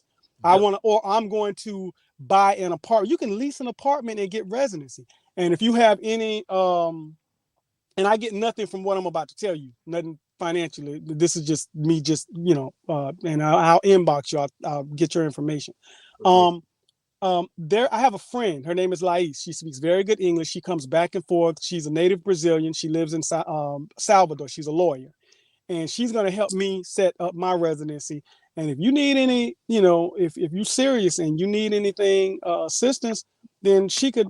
If nothing else, I can give you her WhatsApp. You can tell her, hey, I got this from Larry, and she'll have a conversation with you, man. I mean, they don't charge stuff like that, like in America. Well, no, it's free of charge, and she speaks very good English, and I'm sure she'll assist you whatever it is that you need. So, yeah, man, and then you're going to be in Florida. I'm in Florida, so we'll definitely be able to touch base. Yeah, I'm in North Florida. I'm in Jacksonville. Oh, you Jacksonville? Okay, you up north. All right, I got you. Yeah. Well, I got to get down south. You know what I mean? That's why I got to get to. Yeah. I'm gonna be on them quick flights to down to Brazil. That's what I'm trying to get on. So. Hey, Chris, hold tight. I'm going to ask Larry something before you leave. Sorry for coming across. No, Larry got to go. When you hear the word, your mama is black, what does that mean to you? And is it a byproduct of control, in your opinion? I think it's definitely about a product of control. When I hear the term your mama is black, basically that's saying, okay, well, your mama is justification for we as black women being who we are. So you should accept it.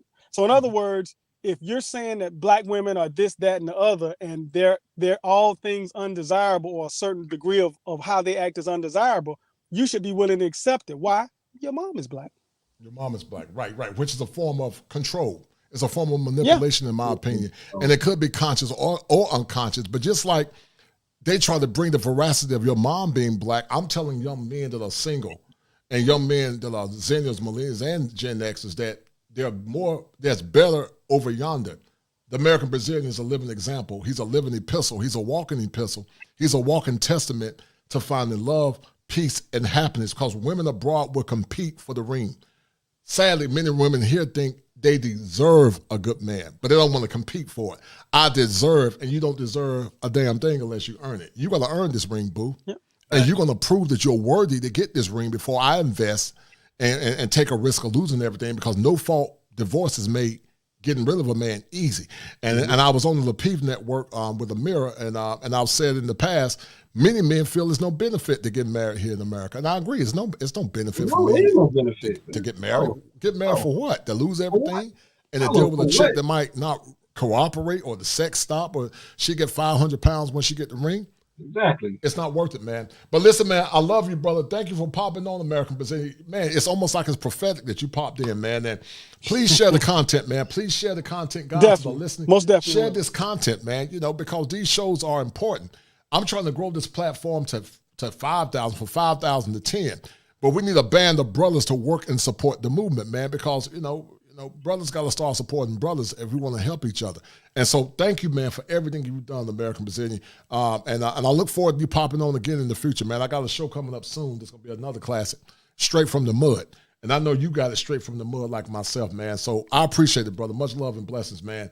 And enjoy your wife. Kiss that beautiful boy. That handsome, not beautiful, that handsome young man of mine, of yours, not mine, but that handsome young man.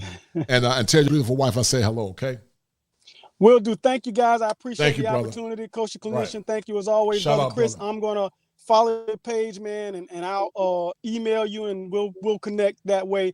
And everybody on the stream, man, y'all have a good day, man. Até breve. Talk to you guys later. See you soon. Obrigada. Obrigada. De nada. Well, hey, Coach, with the tag in on the topic, the whole thing about your mama black.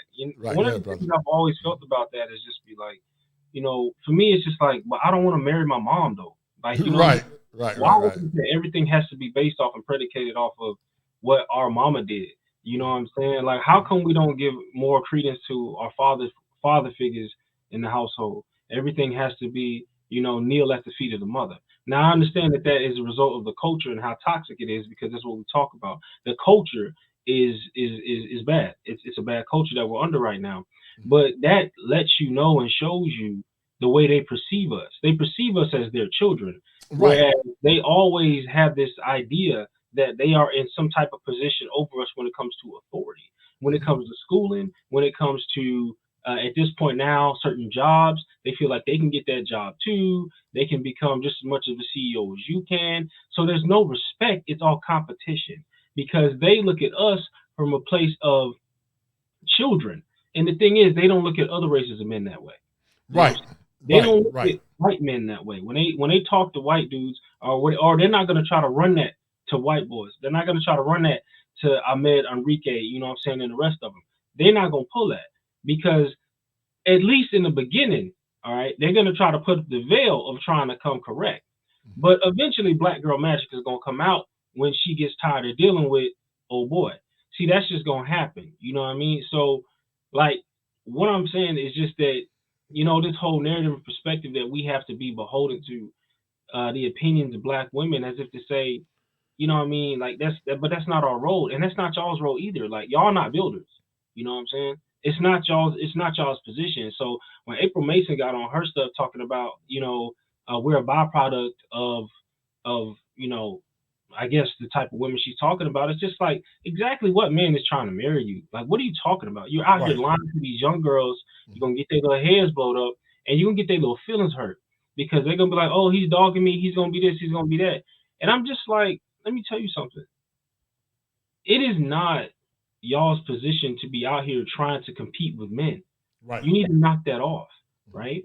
Because men are not going to, like, what if, like, that's just like saying, what if men all of a sudden wanted to start trying to go dominate, like, fashion shows? We want to start knocking the women off of the fashion shows because we feel, oh, we should be able to do it too. Which I know there are dudes that model, don't get me wrong. But I'm talking about in the women's spaces, in the women's categories. We're gonna start knocking women off of the things that they kind of do naturally, you know what I'm saying, which is be beautiful. You know what I mean? We shouldn't be in that realm. You know what I'm saying? And honestly, I don't care how you feel about it. There are gender roles. You know what I'm saying? Especially in the household. That's how civilization has survived for thousands of years. Right. Everybody understanding what needs to happen in order for things to continue to go. Because, I believe Kev said it. There's no Themyscira. What nation empire have y'all built that has survived thousands of years, built off the backs of women, protected by women? Where is it? It doesn't exist. Why doesn't it exist? Because it will get destroyed and conquered by men. So how about you don't try to compete with men, because historically that has not worked in your favor. The only reason you feel like you can do what you do is because men have civilized the world, and now you feel as though you want to start going against the grain and competing with the very same men who have protected you for thousands of years so civilization can survive. Chris, what do you think about the group of women that tend to accost? What I mean by accost, they accost every man through a process of overgeneralization. And we know there's some black men that generalize as well. But since it's the man's channel, we're going to talk about men's issues. But they tend to overgeneralize every man as being toxic and bad and not taking care of their kids. What's your take on that? Because you've been through a situation, and you can share what you want to share about where I know you're a good father, and you're trying to be a good father, and even your wife, even though your ex-wife is from another branch. What do you say about when people tend to overgeneralize all men of African heritage as being toxic, bad, don't take care of their kids? What's your take on that? Well, I mean, they're feminists, straight up. You know what I'm saying? They're feminists. You know what I mean? They have no issue. They have no understanding of what they're talking about. To try to sit here and badmouth, fathers and this and that. Oh, he's dusty. He's all these other things. And then we had to start going down the line of questioning. Did you stand on the square of, no, I want to be married before I have kids? Or did you lay down with this dusty dude to have his children anyway when you know he wasn't nothing anyway? You had his kids, but now you want to badmouth him. See, the problem is you went into that situation looking for a project. You wanted to go in there and act like, oh, I'm going to change him. He going to change. He going to be this and that. That was your first mistake. Thinking that you had the power to go in there and shift his whole personality. Again, not your role, okay? And now you're in the situation because you've been taught wrong that, oh, well, now, he dusty, he this, he that, but you had his baby. Y'all understand. You had to, let this man shoot up the club in order for you to have his children. So there's a whole lot of things that had already happened way before you even got to this point to badmouth this man as a baby father. Generally, that's what happened. I'm not saying it always happens. Sometimes they do marry. But still, there's a line of questioning that goes along with that. You know what I mean? Because there's always two sides to every story. Right. So if somebody is going to have that type of reaction to, this is my baby father, screw him, this and that. And like I say, and I say this to my ex, you're only destroying that child. Your petty ego is going to spill over into how that child perceives reality because of what you're doing to your child. Your child could possibly grow up to hate you for what you're doing to your child. Because children, generally children who are born under single mothers, they eventually will get to the point where they want to know the other side of the story and what happened with their father. And when they go out seeking that father, if he's available, especially if he wants to be in the child's life, it probably ain't gonna be nothing but a phone call for that child to finally start talking and getting on base on what's going on. And then when the father is on his A game, or if he is and he's squared away and he has receipts to show the child, like, this is what I always did. Your mother wasn't letting me talk to you. This is this and this. And then the child will go back to the mother and say, why? And then the child will see, wow, you are petty. Mm-hmm. So, I mean, those are the type of situations that generally happen, not everywhere, not every time, but generally a lot of these women are misguided, misled. They're a result of our horrible culture. Another reason why our brother's SYSBM, you know what I'm saying? I'm SYSBM to my core. I've always been a traveler. Mm-hmm. And when I grew into it and accepted it, I realized that, our culture is toxic. And a lot of brothers who travel are looking for a better culture. See, because a lot of women, especially black women, think this is all about you want a certain skin tone. All right. It ain't about that, because you can go to about any other country and find a woman of African descent. So it's not about white women. If brothers honestly just wanted white women, they would stay here in the States. Right. You know what I mean? Or like so the thing is brothers are generally looking for a different culture because they realize internally, subconsciously, the so-called Black American culture is toxic because it's not breeding anything worth building. That's the point. So brothers and men who are squared away and about their business are looking to build somewhere else. Why? Because that's what we do. And we see that the foundation here in America is of sand. We're not looking to build foundations on sand because we can see time and time again, like American Brazilian. They say, brother, say you've been married 3 times. Right. That, but I'm just saying, I understand his struggle because that's generally what brothers have fallen into. Right. Is, oh, I got to keep getting married, to keep getting married, to keep right. ahead. Right. Start listening to their nonsense. Oh, you're supposed to stand in it with a Black woman. No, I'm not. No, I'm not. And I'm not going to put up with your bad behavior. Right. And I don't care how you feel about it. I, as a man, made a decision that I'm taking my business somewhere else. I'm taking my talents to South Beach. I'm out of here. Well, listen, you made a very powerful point, but before you talk about Chris, you're making some excellent points. I want to shout out my man, Jay Ding for the $2 super chat. He said SYSBM.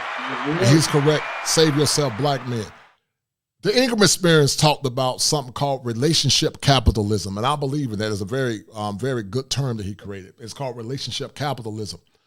In your best estimation, Chris, I think well, first I'm going to let you tell me why you think relationship capitalism is so important. But relationship capitalism is actually tied into men having options or choices to travel abroad. Why is relationship capitalism so important, Chris, in your opinion? And then I'm going to ask the question, why Brazilians inform women? Well, I mean, it's important, you know what I'm saying? Because you want to be able to move around. I mean, you want to be able to have options because that's going to lead you to a better life because like I said, I'm not beholden to this narrative that the woman that I associate myself with has to be Black. Sorry, I'm not on that. And that, you know, all the shame and language and guilt, insults that need to be right that they want to try to throw my way and try to tell me, you know, this, that, and the other. I don't pay attention to it. Because a lot of brothers ask me, how do you deal with that? I tell them I don't. You don't, right? I don't. Right. You know what I mean? Because you ain't gonna shame me. You know, you can try to tell me, oh, your mama Black and this and that, da da da. Hun, everything that you're saying is the benefit of you. Me listening to you benefits you. When a man makes his own decisions, you understand that you can't mess with him because he's on his square. If when you find a man you can't knock off his square, that's a powerful brother because he understands and he has confidence within himself. You know what I'm saying? He's the type of brother that says either you're gonna follow me or you're gonna get out the way. So I don't have time to be debating with women about things. I don't. That's generally how I deal with women. I don't generally have all these debates about stuff. So having your relationships in order as far as how you want to go out there and deal with it, the lifestyle it can bring you, and everything that will come from that is very important, man. Like you should never feel held down and chained down to be like, oh, I have to do this because I need to show how Black I am to the community, or my kids need to look like me. As if to say, whatever woman you deal with, your child will not come out looking like you. Like, so what? So what are we really saying? Your kids have to be dark? Mm-hmm. Is that what this is about? They have to be dark? Mm-hmm. I mean, like, listen, I'll tell you what, like my kid is mixed. And if you saw him, unless I told you, you really wouldn't know he's mixed. That's what I'm saying. The Black genetics are so strong that whatever woman you deal with, that child is a Black child. All right? Because a lot of people want to run this, you know, this mulatto, mestizo, you know, other stuff. These are people who are of Black and African descent. The genetics are very strong. You can see people who are twice removed from their Black ancestor still have the traits in them very strong. Right. The whole thing about, oh, they need to be Black and all that, that's just woman babble. Facts. Like, and brothers who really know, they ain't paying attention to that nonsense. No, you're correct. And this is what I call group therapy and activation. The Manhood Chronicles was based on where men come together, and where we don't agree on all things, we come together only to dissipate once a crisis is over. There's a crisis in heteronormative masculinity, Chris, and to the audience that are listening. And men are actually beginning to go on strike. You know, Dr. Helen Smith talked about a book called Men on Strike. And, you know, with 29% of men being virgins, what would those men get, Chris, once they decided to get a wife. They're virgins, so are they going to get a virgin? No. Are they going to get a woman that's been wife ready? No. Are they going to get a woman that's conditioned to serve him as he turns around and serve her? Because see, the modern woman, many don't understand that if you believe in theology, she was made to serve him, she was made to help him meet his vision on earth. Mm-hmm. And so if she's not trying to help meet his vision on earth, then what purpose does she have in his life? So many men have been conditioned, Chris, to become subjugates of the modern woman. They've been conditioned to be slaves. Mm-hmm. They've been conditioned to defer power instead of demanding power, because that ring at one point, Chris, symbolized power. I did a show with Dr. Tia Son Johnson in the past, and it was using the connotation with Smeagol. And it was called Lords of the Ring, Lords of the Ring. And it basically means that men think that once they give the woman the ring, he's the Lord of that ring. But American women have realized that no, once you give that ring, she's the Lord. Because at any point she could divorce you and take half of what you got, and you'll start, listen to Teddy Pendergrass drinking a glass of cognac, saying the whole world is laughing at me, silly fool. Because you believed the lie. You thought you got a woman that's going to love you forever and honor you and serve you. I actually saw a show where the woman said if her husband got sick or he lost his job, she wouldn't divorce him, but she just get another man. So why would a man take his livelihood and his life and become a victim of a system that does not support men and more or less putting himself to mental health or damages that can't be repaired over a woman that's not loyal to him, but she's only loyal to her own self-interest? And that's why I tell guys, man, once you can check your mama. That's it. I was going to say that earlier. Once you can check your mama, once you can check her, then that's the first step to being great. And I'm going to say it again, checking your mama don't mean you don't love your mama. But you know something, Chris? People always say, honor thy mother and thy father, and the Bible doesn't say that. It's honor thy father and thy mother. We never talk about honoring the father. It's always the mom first. And that lets you know that we live in a society and a culture where the women dictate to the men instead of vice versa. You got women like Sweet Lulu Bean. She's from the Hoysian culture of South Africa. In other countries, men lead and men rule, and the women know that in order to get husbands, they got to meet that man's expectations. But here in America, Chris, men just take anything. They take chicks that's 500 pounds. They take chicks that had multiple kids by multiple men, chicks that had a lot of fun, still think they deserve a top-tier man. And maybe because I'm from a different generation. I'm Gen X, so the stuff that millennials and zennials tolerate, I would never tolerate it. I wouldn't even look at chicks like that, And I'm not trying to be arrogant, but they were beneath me. I didn't look at chicks like that. No, talk your talk. You know what I mean? You ain't wrong, because the thing about it is that you said honor thy mother and father, but see, that's the thing. Men are taught to worship their mothers. See, that's the thing. You're taught worship. You're taught to worship women. You know what I mean? Especially in the gynocracy that we're in right now. And for me, just my personal insight about it is that has its deep roots in the Judeo-Christian understanding of how we've been taught things. Because if you want to trace things back and you want to kind of focus on Catholicism a good bit, they have a very high focus on Mary. You know what I'm saying? So there's a lot of, ways that people can misinterpret, the whole understanding of how they give Mary, but they have a high reverence for the women. You know what I'm saying? It's a big Catholic thing. You know what I'm saying? So, I'm just saying it's in the culture, you know what I mean? And you have to be very careful, because it's not taught to you to be, because, in the American culture, generally the men are taught to be these docile, humble, turn the other cheek, hide under a rug, don't fight anybody type dudes. And it's usually once you finally break away from the things that have been destroying you or not been helping you. When you finally actually break away and start paying attention to the men who are successful, you start to realize they can be, they go for what they want. They're go-getters. They have no issue talking out in public or in the crowd. They don't let people talk down to them. They're very much stand on their square type dudes. They have a high respect for themselves. They value themselves. They're not gonna be the subservient rollover for any woman type. Oh, let me meet you on the first date and greet you with a bouquet of flowers type. Hold the door open for every woman they come across type dude. You know what I'm saying? calling every woman they come across ma'am and stuff like that. You know what I mean? I know some brothers who still do that stuff. I'm just like, bro, like, why are you calling her ma'am? Like, she's your age. What are you doing? Like, you know what I'm saying? I've been out and about in a couple places, and brothers will be ordering some food, and she'll ask them, like, at a bar, like, what do you want to drink? And bro will be like, this and that. And she'd be like, is this okay? He'd be like, yes, ma'am. I'm like, ma'am, don't call her ma'am. What are you doing, bro? Like, bro, like, stop, my G. Like, you are literally showing your subservience. Right. You know what I'm saying? You have literally, if she thought you were attractive, you just lost 30 points. You called her ma'am.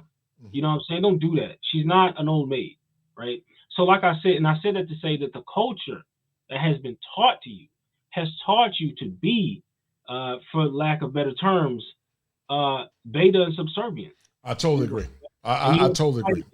I totally agree. And that's why you don't have the issues in other countries, because they're patriarchal countries. Chris, a lot of people don't understand is that patriarchy created chivalry. Women say, where did chivalry go? Well, where did the feminine women go? They killed because women years ago knew that in order to get romance, she had to bring something more to the table. And romance appears to be the death kill. And, I did a show with Security Boss, and I'm going to show you guys that nice edit video that I did. It was talking about romanticism.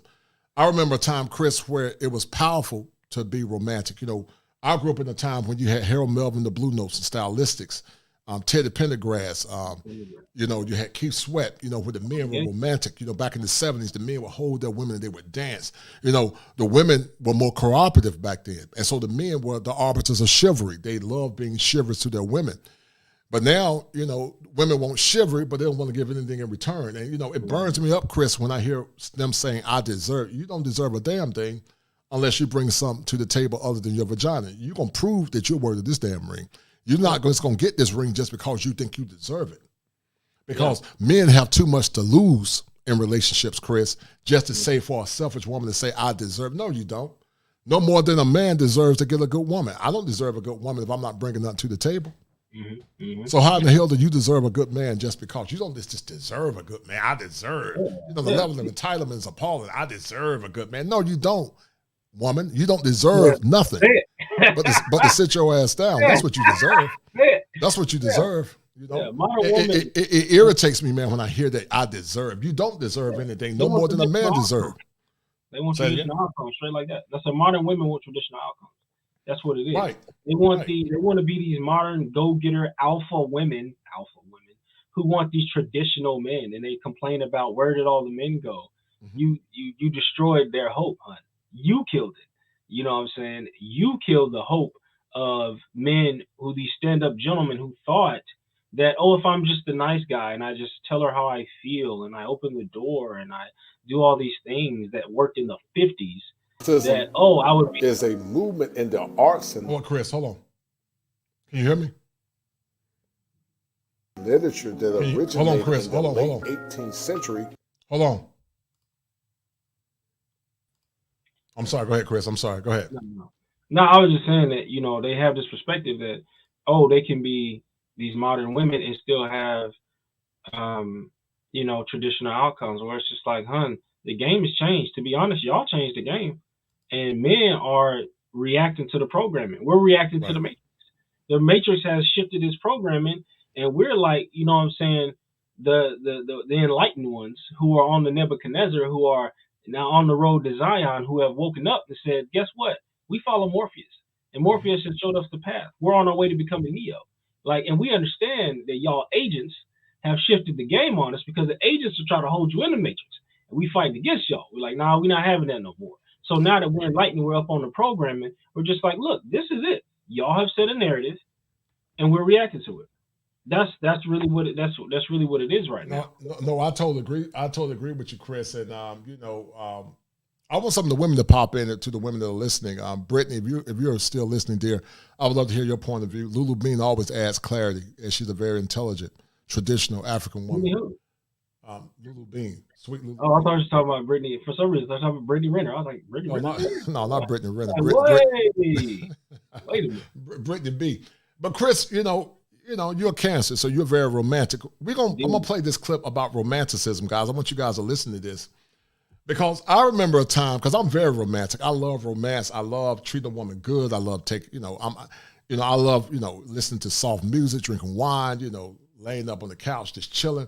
I love stuff like that, And Chris, the Brazilian women love romantic men because the men in their country are not romantic. They're actually, men in Brazil really don't care. They got multiple women. So if she get out of line, they talk trash, they're mean. Wow. And I think the reason why Brazilian women love African-American men so much, or this American men in general, because our struggles are the same. Would you agree with that, Chris? Our struggles are similar. They feel like they don't get respect from their men. We feel like we don't get support and love from our women. So I'm going to play this clip, Chris, about romanticism real quick that I created. There was another one that I've added to a couple of my shows, but I'm gonna let it ride because, I think it's going to add some clarity to the conversation about your mama being black, and so are Brazilians, and why men should start dating out abroad. So let me play this clip real quick, Chris. Hold tight. I'm going to drop you down. Hold on. Emphasizing inspiration, subjectivity, and the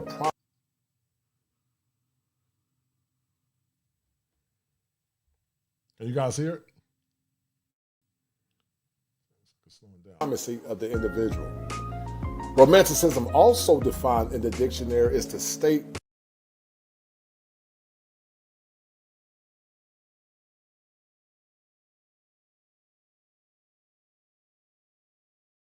or quality of being romantic. But something has been begin to happen in these modern times in the Western world, when many men feel that marriage is not a viable commodity for most modern men. In the past, when you go back to the 60s, you had groups like the Temptations.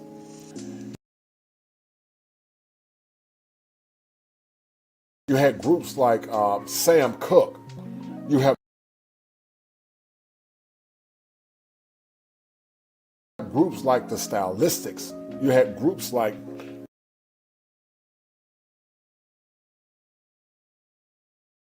Harold Melvin and the Blue Notes. You had groups like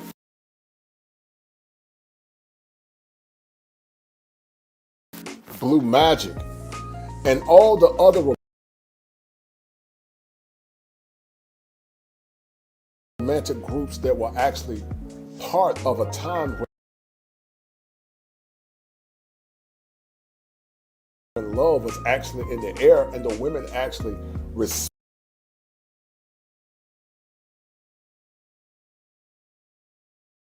to or acquiesced to the needs and the demands of many men at that time. But now it appears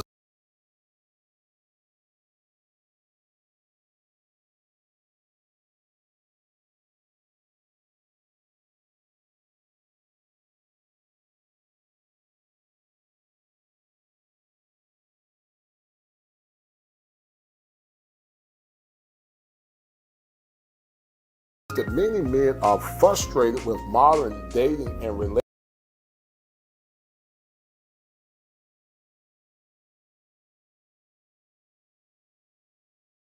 relationships, as many men feel that modern women don't meet their demands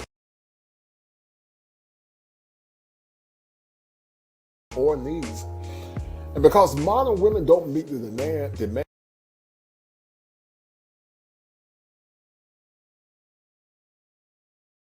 or needs of modern men, many men are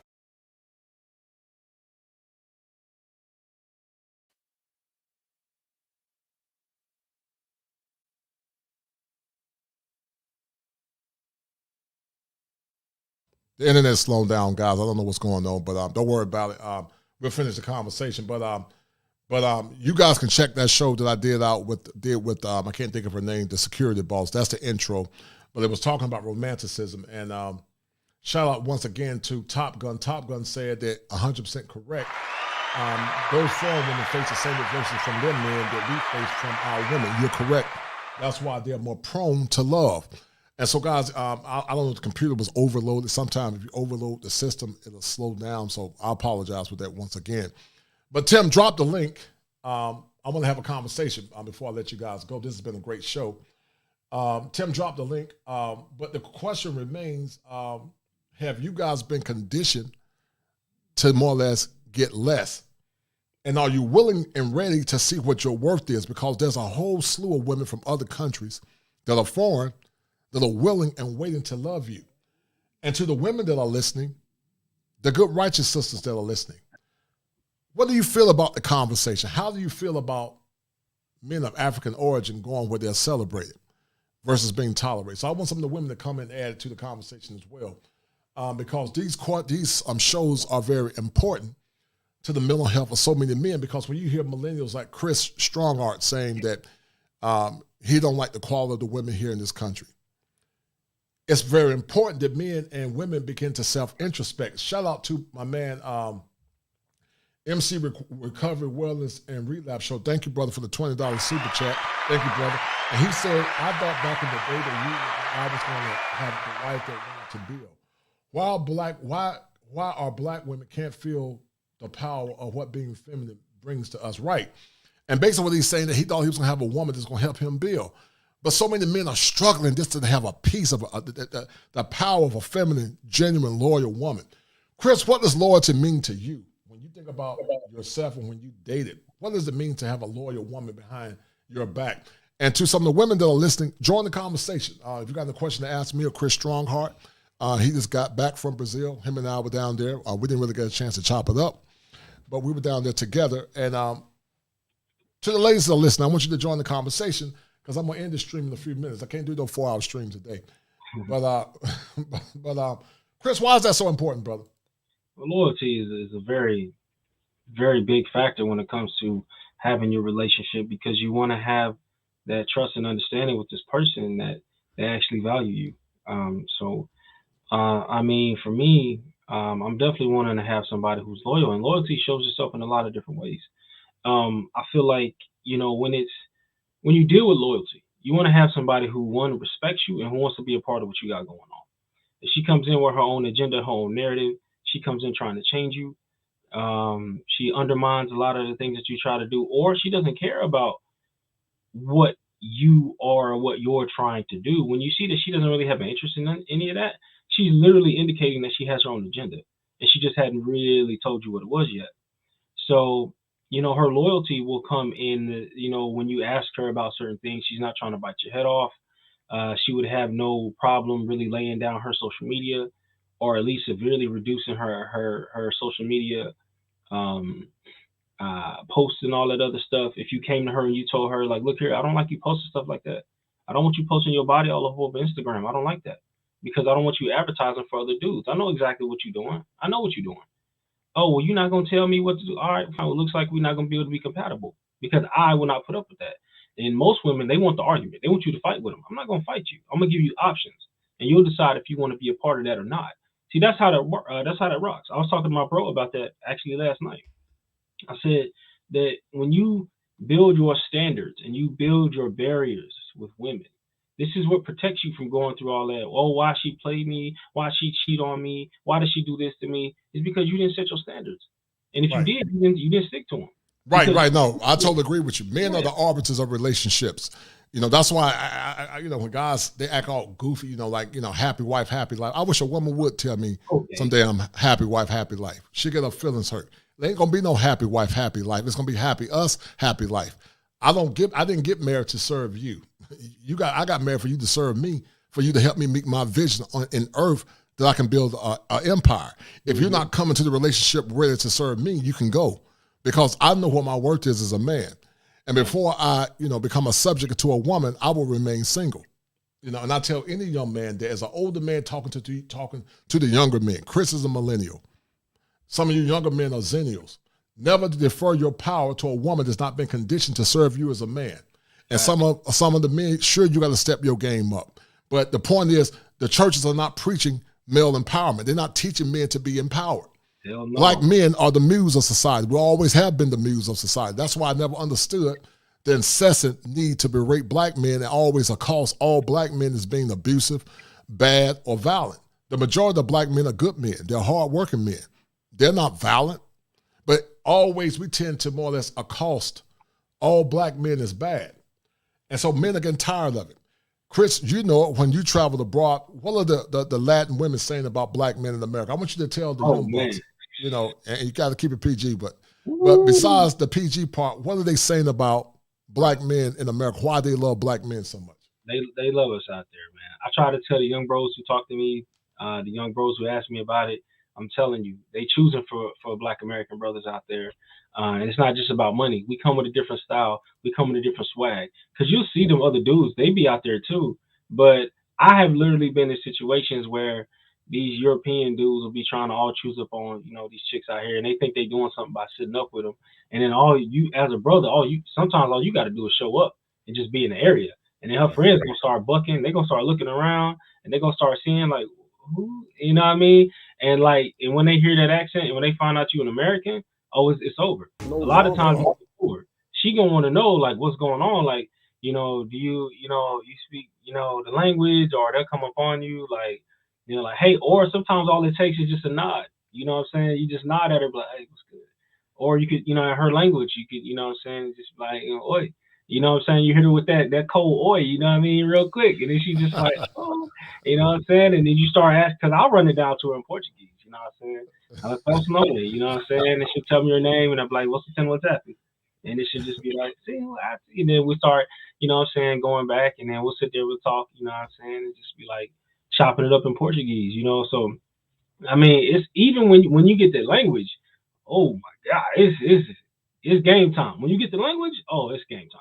Like, it's already good enough, really, to kind of just be an American and just kind of experience it with your bros, or if you go solo, you know what I'm saying, which if you ain't studying the language, you're going to be hurting. But that's why I recommend the language, the culture. Stop focusing on just women. Actually take time to really see the opportunity of where you could really be set up. And I like to tell brothers, don't go down there just for the one time. Try to set this up to where this could be a spot to where you frequently visit and you're frequently going. This could be your getaway spot. You can move so cold. Like, you don't understand how crazy you can move when you actually get the language, you respect the culture, you know the hot spots to go to, the places to hang out. You understand what it means. It'd be like, yo, let's go to Vibes and Barra de Tijuca. And then she just is like, oh, Vibes. And then y'all go hang out on the beach. You know what I'm saying? And then she'll have a different experience with you versus you'll stand out from even the Americans. Right. Even your American black, you know what I'm saying, counterparts, you'll stand out beyond them. And that's when you want to talk about winning. Oh man, you're gonna have to fight them off. You're gonna have to make decisions. Hey, Chris, tell them what oi means. Tell the audience what oi means. Oi is just hey. It's like a greeting. Just be like, oi is hey. You know what I'm saying? It's just another way of saying hey, hi. I think they say oi in I think they say it in Japan too. So I think it's just kind of like a customary hey. Just like, the basics, just like thanks is, because I had to school some brothers up because they were saying obrigada, and I'm like, no, don't say obrigada. That's what women say. That's what women say, obrigado. Obrigado. As a man, you say obrigado. Or if you're a feeder, they told me this. They said another way of saying thanks is when you leave in the store or something, you say valeu. You know what I mean? That's just like, valeu, like you on the go. They said the best way to do it is when your feet are moving. So if you're moving past somebody, they give you something, you keep it pushing, or you're in the store and you buy something and you step out. That's like saying you like valeu, you know what I'm saying? Like appreciate you. That's like right. Appreciate you the same way we do. So that's literally what that means. But Tim Howard said something. He's correct. I agree with Tim. That's why I was showing the part about romanticism. Guys, once again, forgive me. Sometimes the service overload will slow down the show. But Tim is right. They love black men for being caring, romantic, and the overall part. He's correct. Yeah. And I think because their struggles are different, men in Brazil are not really romantic. They're very stoic to some degree. They're about business. Yeah. They're about money. A lot of them don't take care of the kids. Some of them don't. The government don't really force them to take care of them. They pay child support, but it's totally different. Women in Brazil don't have the support that American women have. That's why they're a lot more humble, and they're a lot more very attractive women, but they're very humble because they don't have the opportunity. So when you get an American expat that's not used to being treated with love and respect, then he comes to Brazil. And you have that fusion of Brazilian and African. And then also, Chris, black men in America, they ain't tripping over them straightening their hair. They like it when their hair is kinky and curly. And so that makes them feel even more attractive because black men are not tripping on European standards. Black men love women that have natural hair. I think natural hair is beautiful. It ain't nothing like what I call black cotton. I'm going to get a shirt called black cotton because I love taking these big hands of mine, rubbing and do some black cotton. I love natural hair. I think natural hair is beautiful, man. And that's why I keep telling guys, man, the world is yours. Black men were the original travelers. Black men have been all over the world. They've been all over the world. Some of the original men that placed their foot on foreign land were men of color. Black men, I did a show, Chris, called The Indomitable Black Man. We have drip, we got swag, we got culture, we got music. And we still tend to overcome in spite of extreme adversity.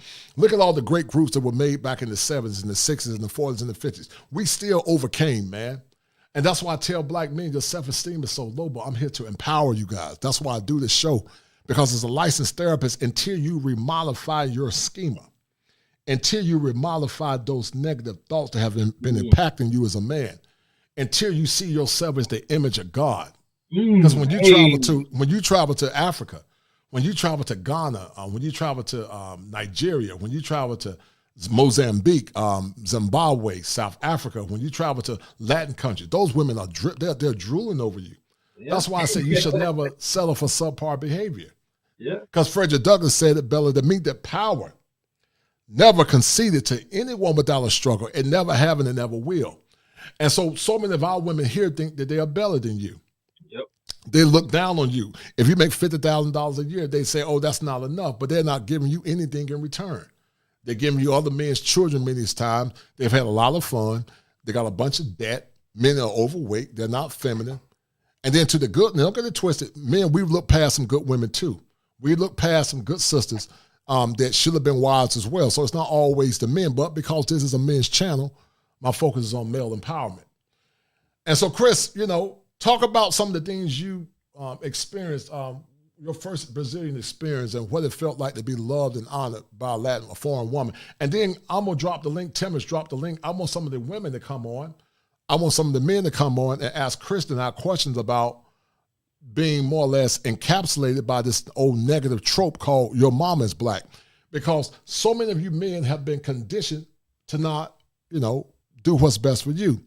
You listen to the women in your family because you've been raised under masculine authority. Some of you were raised by your moms, your grandmothers, your great-grandmoms, and aunts and whatnot, and you never saw masculine men. And then on top of that, they'll say, well, black men are no good. Well, no, it's the kind of men you chose. Some of y'all kept choosing dusty men. I can see one time you got with a dusty man, but if you kept choosing dusty men that don't take care of their kids, that says a lot about you as a woman. So pop in, let's have a conversation. Because we're going to shame the devil before I go in this office and see these clients. Because I got to go in a minute. I got to go, man. I got another show coming up this Saturday called From the Mud. And y'all going to really love that one. But, I love what you guys are doing. Please share the content. Support the channel, guys. It takes a lot of time doing this. Chris is a content creator. Chris will tell you, content creation is a lot of work. You guys see all this equipment that I got.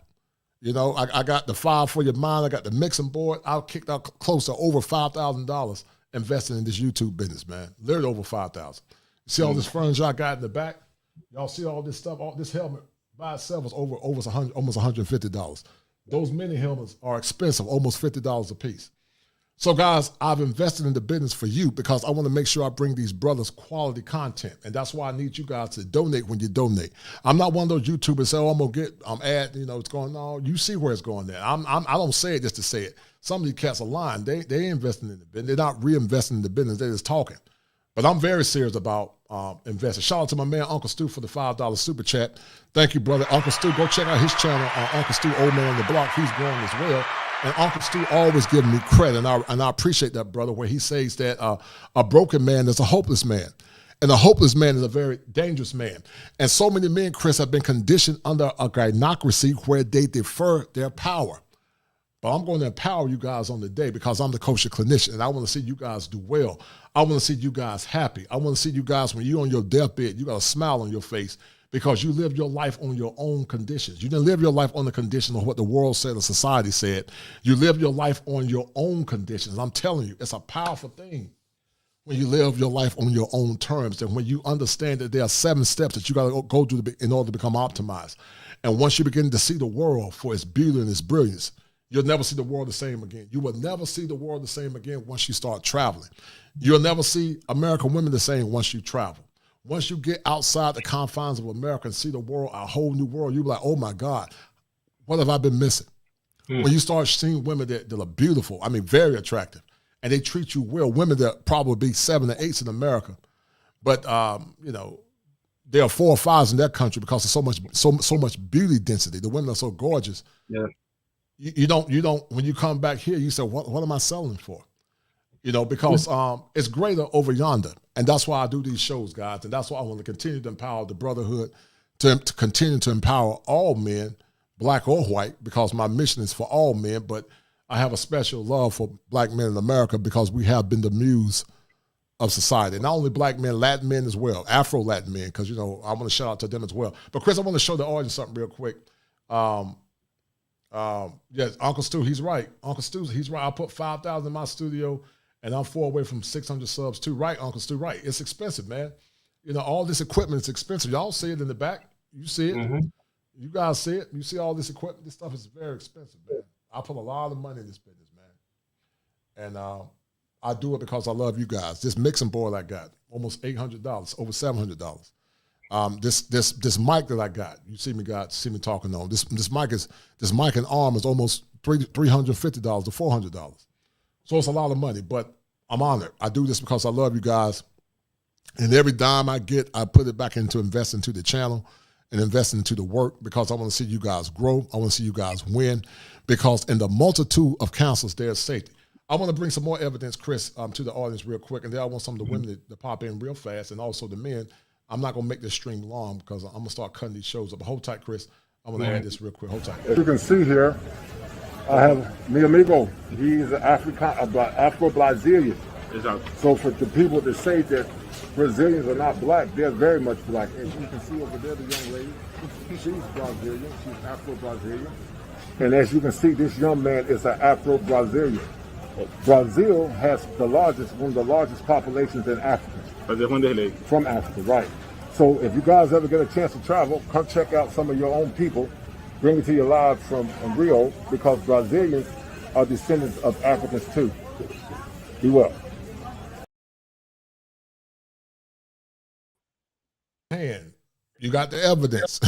People that look like me and Chris live in Brazil. They're not all exotic looking. Yes, some have mixed heritage. Portuguese, indigenous, Indian, African. Some even have Japanese blood. You know, there's a large Japanese population in Brazil. It is. But for the most part, they have a strong African. They have strong African heritage. And a lot of times when you see their hair, it's because they've been straightening their hair. Their hair's been straightened because they want to be seen as good. But when they see black men come over and say, yo, we love you with your curly hair and your curly kinky hair, they fall in love because many times they think that their hair is not, you know, the black men won't like them with kinky hair. But black men I love that black cotton. I think it's very sexy to see a woman with a head full of hair, you know, nice big buff, nice big afro that's clean. You can't have no linen. You can't be looking like Bird off Sesame Street now. Some of y'all got them damn afros, y'all got linen on the top of them like Bird off Sesame Street. You can't be having that, but mine is that, man. You know, brothers are in love with sisters. You know, I love black women, you know, but, you know, some of the behaviors of American black women, I can't tolerate it. Because, Chris, you know, yeah, go ahead, brother. But to answer your questions you asked me, you said, you know, speak on some of my first experiences being out there.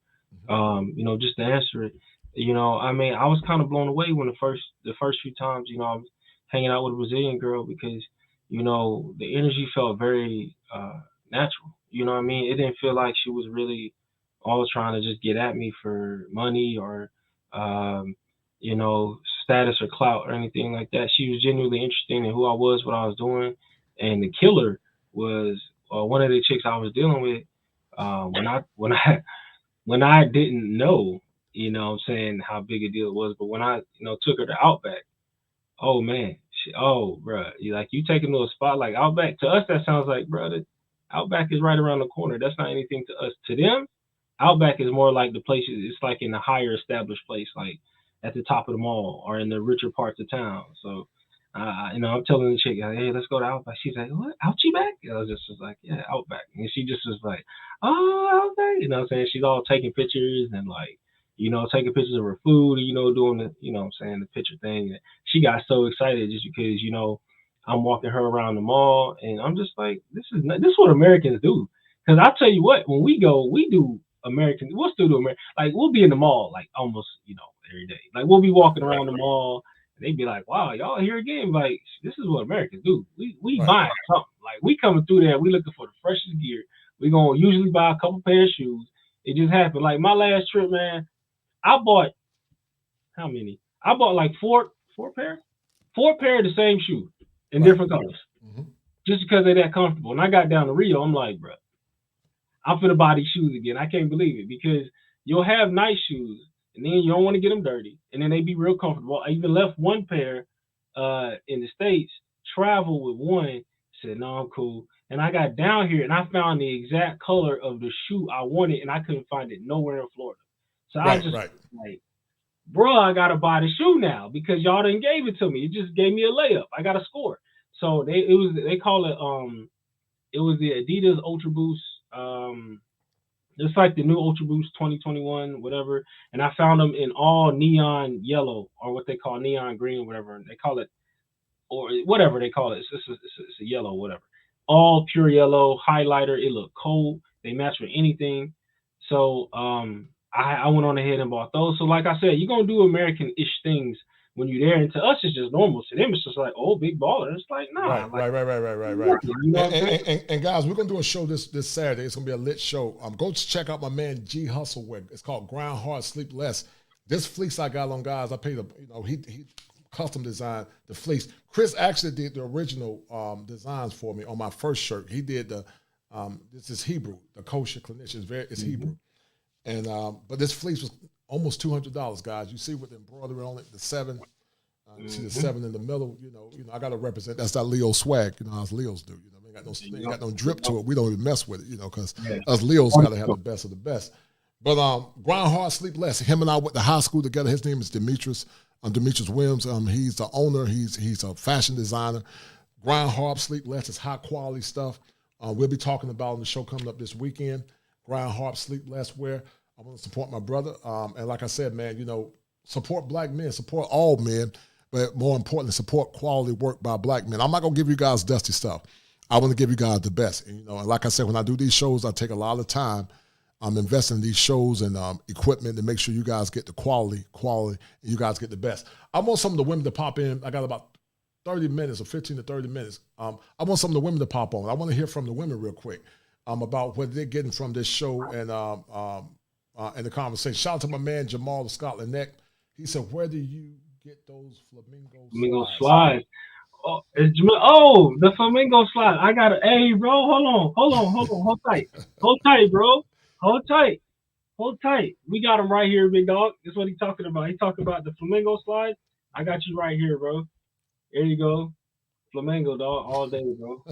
Those lit. Flamingo. I like those, man. Those nice. Those are real nice. Yeah, I got them right now, man. I got them. Right. You can get them anywhere, man. Right. Those are real nice. Bro, you can get them. Like at the mall. They got flamingo stores everywhere, but some of the main ones, they got the main one in Rio Sol in the mall. I got these slides actually just on the street off of Nossa Senhora. Yeah, Nossa Senhora, right. Nossa Senhora. Right, that's where I was at. I was on off just right off Nossa Senhora. There's a flamingo store. Right. It's in between BB's and oh god, what's another location I could give you? It's south of BB's. So if you know where BB's is, go south, meaning walk down the street toward Ipanema. And it's on the right-hand side if you're walking down the street along Avenida Atlantica. So if you're walking down the street, not back, but down, if you've been there, you know what I'm talking about. You walk down the street, all right, Nossa Senhora, and you'll see it, like, it'll be like, oh, snap, it's over there. It's like a small little flamingo store. And they had these slides. And there was also another store that sold slides and shoes that was just random.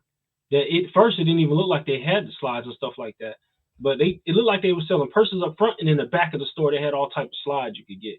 So yeah, we got Flamingo swagged out. I bought like 4 or 5 jerseys, got them custom made, got a jacket because it was unfortunately raining out there for the first week. It was, oh God, it was annoying. Couldn't even really hit the beach like the first week. But I got a jacket. I got probably 5. I didn't even plan to do jerseys.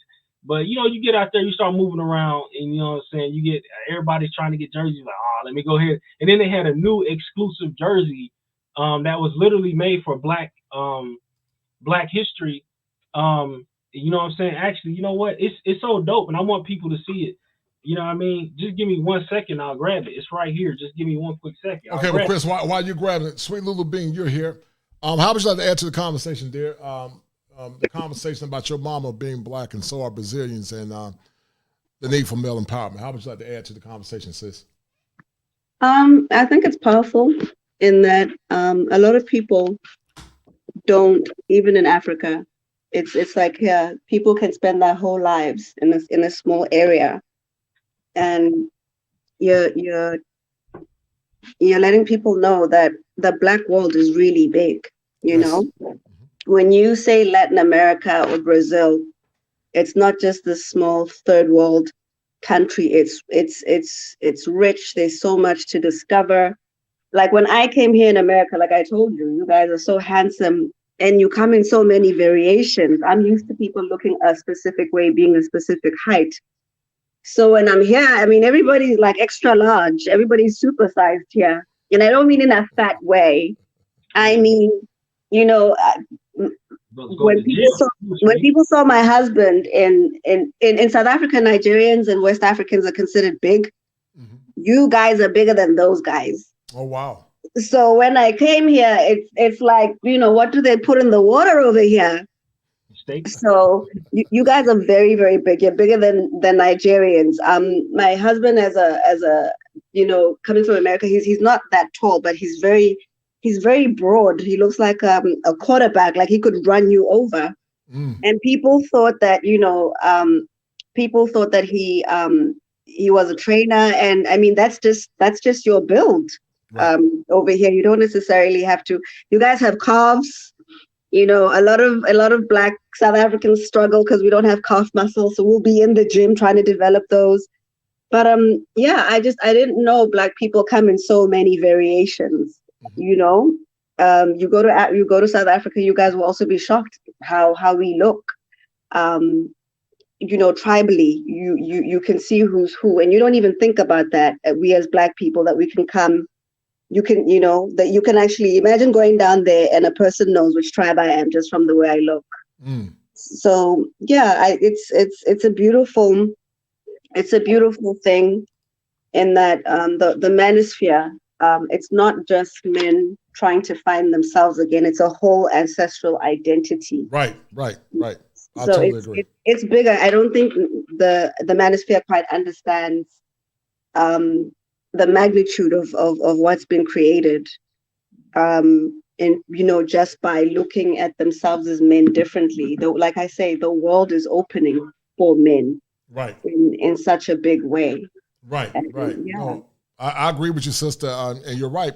Blacks in America are, you know, when people talk about the true Africans, I say Blacks in America are really true Africans because we're from the diaspora. We're from various countries. Our bloodlines, like my bloodline is Nigerian. My bloodline is from Ghana. My bloodline is from it's from all the major countries. Nigerian first, about 43% Nigerian. The rest is from Cameroon, Congo. You know, Congos are powerful people from the Cameroon, Congo. Then it goes down to Ghana. Then from Ghana, it goes to, I think, Senegal, Mali, and then the West is white. So the rest is like 5% British, 1% German or some crazy crap. But, you know, we are Americans. I created a term called Americans of the African diaspora. Our bloodline is from different spans across the plains of West Africa. And that's why you see so much genetic diversity. We don't really have a true phenotype. And you're right, we are big. I'm 6'6". You know, when you put these shoes on, I'm 6'6", you know, so I'm a behemoth. And I would love to travel one day with your husband, you know, you and your husband, Yeah, I told you about that wedding. I told you about the wedding and coming through. The other thing as well is when I came here, I was very shocked by there is a lot of negativity that I've come across where people think, I was on, what is he, PJ the Matriarch? I went there once and never again. I had such a bad experience where somebody was like, in Africa, you guys are poor and you wear sandals. And it's disheartening to hear, Black people speak about other Black people like that. So in you traveling and teaching, Black Americans that don't necessarily know, is that, Africans and other Caribbeans, other Africans were not your enemies, that we are the same people. We've gone through the same struggle. If there's one thing about Black people is it doesn't matter where you find us. We all went through discrimination. We all have a history of colonialism. Right. And it can be forgotten sometimes here because there's the ADOS movement. There's just so many movements that I think are more separating than bringing us together and understanding our shared history. So that's another thing, is hopefully this makes us look at the diaspora differently. Right. Well, listen, you definitely got the spirit of the mongoose. I always call you that because you're a fighter. And I was impressed with the Hoisian people. I did some research on the Hoisian women. And say Xhosa, can you go? Yeah. How do you say it? Xhosa. Kasa. Yeah. Click. Kasa. I want you to do me a favor. When you have time, look up Miriam Makeba, and look up the Click song. Okay. Big Pen used that song for an advertisement, and then that'll give you. It's not a very easy language to speak because of the clicks. She said Big Pun? She said Big Pun? No, Miriam Makeba, and look for the Click song. It was a Big Pen, BIC, the Big Pen. Oh, I thought you said Big Pun usually. No. But you do have a few Americans actually that have done collaborations. That side with a lot of South Africans. Jadena was that side. One of your DJs, yeah. So it's growing. I mean, look at Afrobeats exploding, and you guys doing a whole lot of collaborations. Right. So it's growing. And when WizKid came over here, you guys, the tickets were sold out in such a short space of time. I think they were gone within an hour. Right. Yeah, the Afro beats are lit. Actually, I did the song today. I'm gonna play it. You guys can listen to it as I end the show. But I added Afro beats. It's actually tied to Afro beats. But also, Chris, when we were in Brazil, the song Bump, Bump, Bump, Bump. You know how they be, they actually dance to the strong samba beat like bump, bump. Yeah. Oh, and so the beat is very strong, man. That very samba strong beat. with the drum beats, and the drum patterns are very strong in their music, especially when you listening to Pagoji and you know what I'm saying, you just vibing out. Like I'm telling you, man, you just be like, oh man, why does this hit so different? Because it feels almost like tribal to you. You're like, I'll rock with this. Like right. You can feel it, man. I totally agree with you. Right. Feel it. You like, yo, like feel it, right. You know what I wanted to ask the both of you, coming from America, what did you guys experience any culture shock? So you land in Brazil in terms of food, and what was that like coming from America and then going to Brazil for the both of you? Food? The food is actually way more, some people would try to say let me put it this way. It has less preservatives in the food. It feels like it's a more healthier blend. Even the fries are not as salty. Mm-hmm. Like, it's like you'll go down there, you'll start eating what feels like pure food. The fruits are fresher. Like down there, like every day for breakfast, I'm getting acai. They have a way they stir it up and make it almost like a smoothie type situation. Now, I was just like, was it a culture shock as a whole, and the women also? How was that experiencing the women and everything as well when you first went there? Did you know what to expect? Well, like I was saying before, like some of my first experiences down there, I was kind of like blown away at how you know, the culture, how the women culturally kind of move different. They were more or less like they enjoyed how we move, you know, as far as like like I said, we do stuff on a regular, like we go to restaurants, you know, we eat out, we do stuff like that, and they love you taking them to the simplest things. Like I was just saying, Outback. Like I told the chick I was taking her to Outback, she lost. She's like, Outback, like just like, yeah, Outback. So you know, she just was just like, oh, like, you know, so impressed. And I was taking her. I'm like, I'm just going to get some lunch. Are you serious? Outback? So I mean, little stuff like that. You know, when you actually are having some interest in maybe a girl you're dealing with, or whatever the case, they generally have more. Is it more honest? You don't have to. There's no pretense. Are they a bit bolder? Bolder. Was it easier approaching than here? As far as bolder, they'll let you know if they like you or not. If they rock with you, they rock with you. If they don't, so I mean, they have more of a genuine feel as far as like if they like you, they genuinely like you. I mean, regardless of whatever drama they might bring, they still like you. And I mean, you'll still, just like everywhere else, you'll still have to make a decision if this is the type of girl you really want to deal with. But there is still a genuine like liking, and you don't think like, oh, a girl who looks this good ain't generally gonna want to talk to me or whatever, because you're used to girls who look like that in the States being stuck up, arrogant, and entitled. That's what you're used to. But when you go to different places, you start to understand more of where your value really is, right? Because they already see you as like a higher established dude because you came to their country. And like I just said before, if you're picking up on their language and their culture, you know some of the music, get up on the music. If you know the music, some of the artists, and they're just like, oh, you know this, you know that. Like, yeah. So because they're so used to trying to acquiesce to our culture, they're so used to trying to be up on our music. When you actually come down there and you're showing respect and you like their music, you know what I mean? You're into what they're into. Like I said, I'm into the Pagoji, funky, you know what I'm saying? They actually have you know, Portuguese trap, you know, all that stuff. It's all there if you want it. And when they see that you actually have a genuine interest in it, again, it goes a mile farther than just trying to treat them like. So it's given you a healthy respect for other people's cultures. You're saying you're able to also go out of your own mindset and also understand other people's perspectives.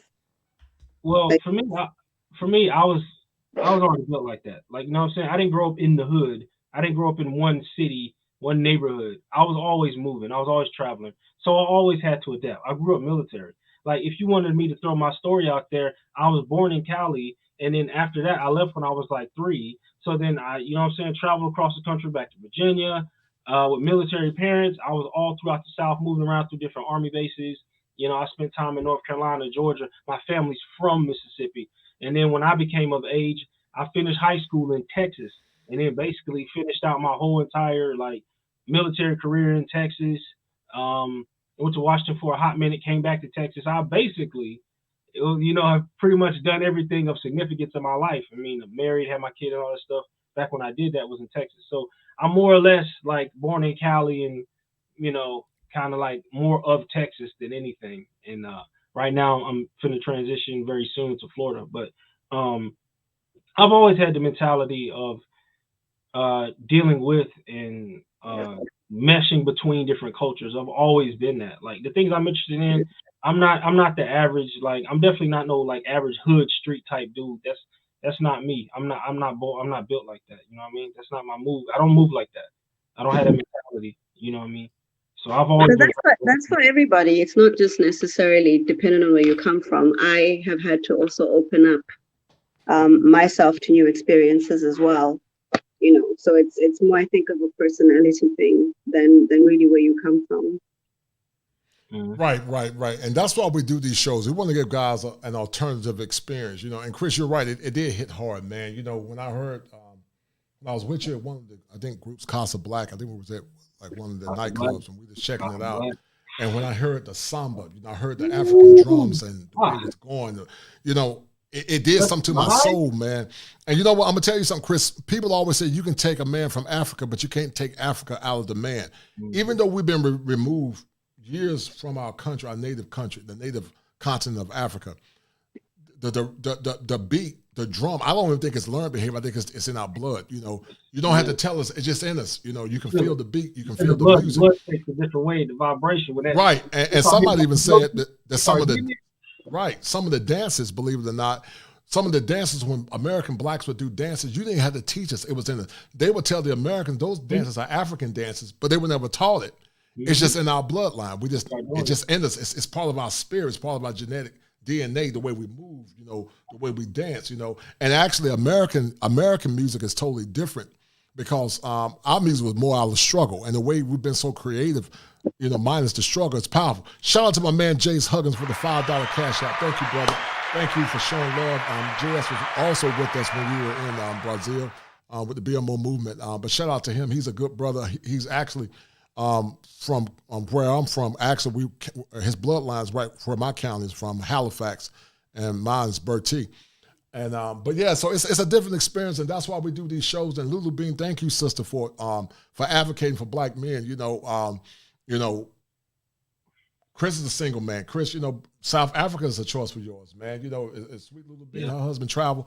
I would love to travel with them as they give it, you know, be a mentor, give me some touring experience to go down to South Africa. because I want to go there and check out South Africa. I'm getting ready to go to Ghana at some point. I want to go to Ghana. And I also want to go to Nigeria, you know, because I think I resonate with those people. You know, most Nigerians, before I even knew I was 43% Nigerian, told me that I reminded them of Nigerian people. And I don't know if it's the Hausa or the Yoruba, or the Igbo. You look more Hausa.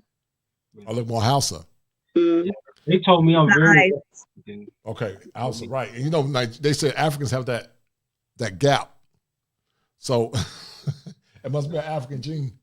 The gap in the teeth. It's an African gene. Do you have a gap? Do you have a gap, Chris? Let me see. You don't have a gap. No.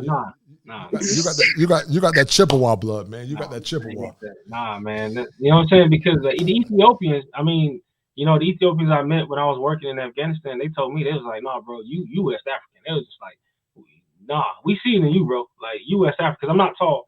You know what I'm saying? I'm like, you know what I'm saying? I'm very stout, like wide, you know what I mean? And I'm not tall. So, you know what I mean? And they were just like, you know, are you from West Africa? And I just was like, no, sis, I'm from the States. She just was like, oh, okay. Like, you know what I mean? And they can see it, you know, in the blood. Because there's a lot of it's in your blood. Right. Yeah, you definitely from West Africa. Most blacks in America are West African. You know, most of West African in bloodline. But yeah, so sweet little bean. I'm so glad you added to the conversation. You always add clarity and insight, and you know, it's such an honor and a pleasure to have women that advocate for us. I want you to tell the women, the brother, sweet Lulu Bean, your culture is from Africa, South Africa. Tell some of the single men that don't have wives, what kind of experience could they expect if they got a wife from South Africa in less than 5 minutes? And then, because I'm going to end this link because I have to go, but in less than 5 minutes, sweet Lulu Bean, what could a man in America look for in a South African wife if he went to South Africa? First thing I would say is you get all the natural body parts. You're probably going to get so bored. Everybody and their mother has a big bum. Everybody has the standard of beauty that you guys like, the bum and the boobs and the small waist. You look left, you look right. It's everywhere. It's everywhere, right? You get variations in terms of skin color. There's 9 different languages. You're not going to get too much of a culture shock in that everybody speaks English. It's very, very modern. Very, very modern.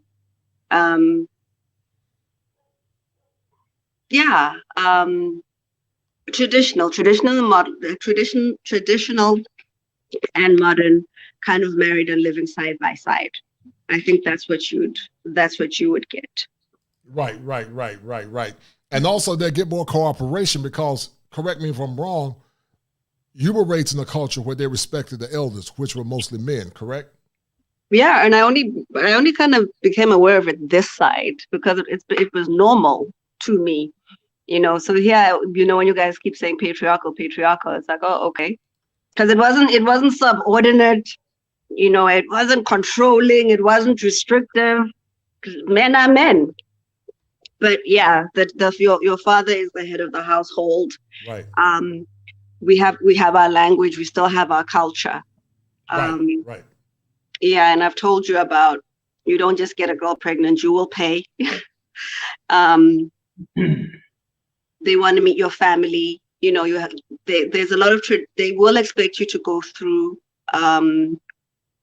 the traditions in terms of the bride price, bringing your elders. So you will have to go through that. No doubt. Snuggles, I want you to come up real quick. We always joke about the unveiling of Sweet Lulu Bean, but Snuggles, come up. I want to hear your voice. I want to hear what you see me, Kosha. Just let them know that you have seen me. What you guys see? That's Sweet Lulu Bean. That's her. That's really her. That's not a fake. That's her. So when you see that picture, you see the real Lulu Bean. So to the guys that have asked, what does she look like? That avatar is her. That's really her.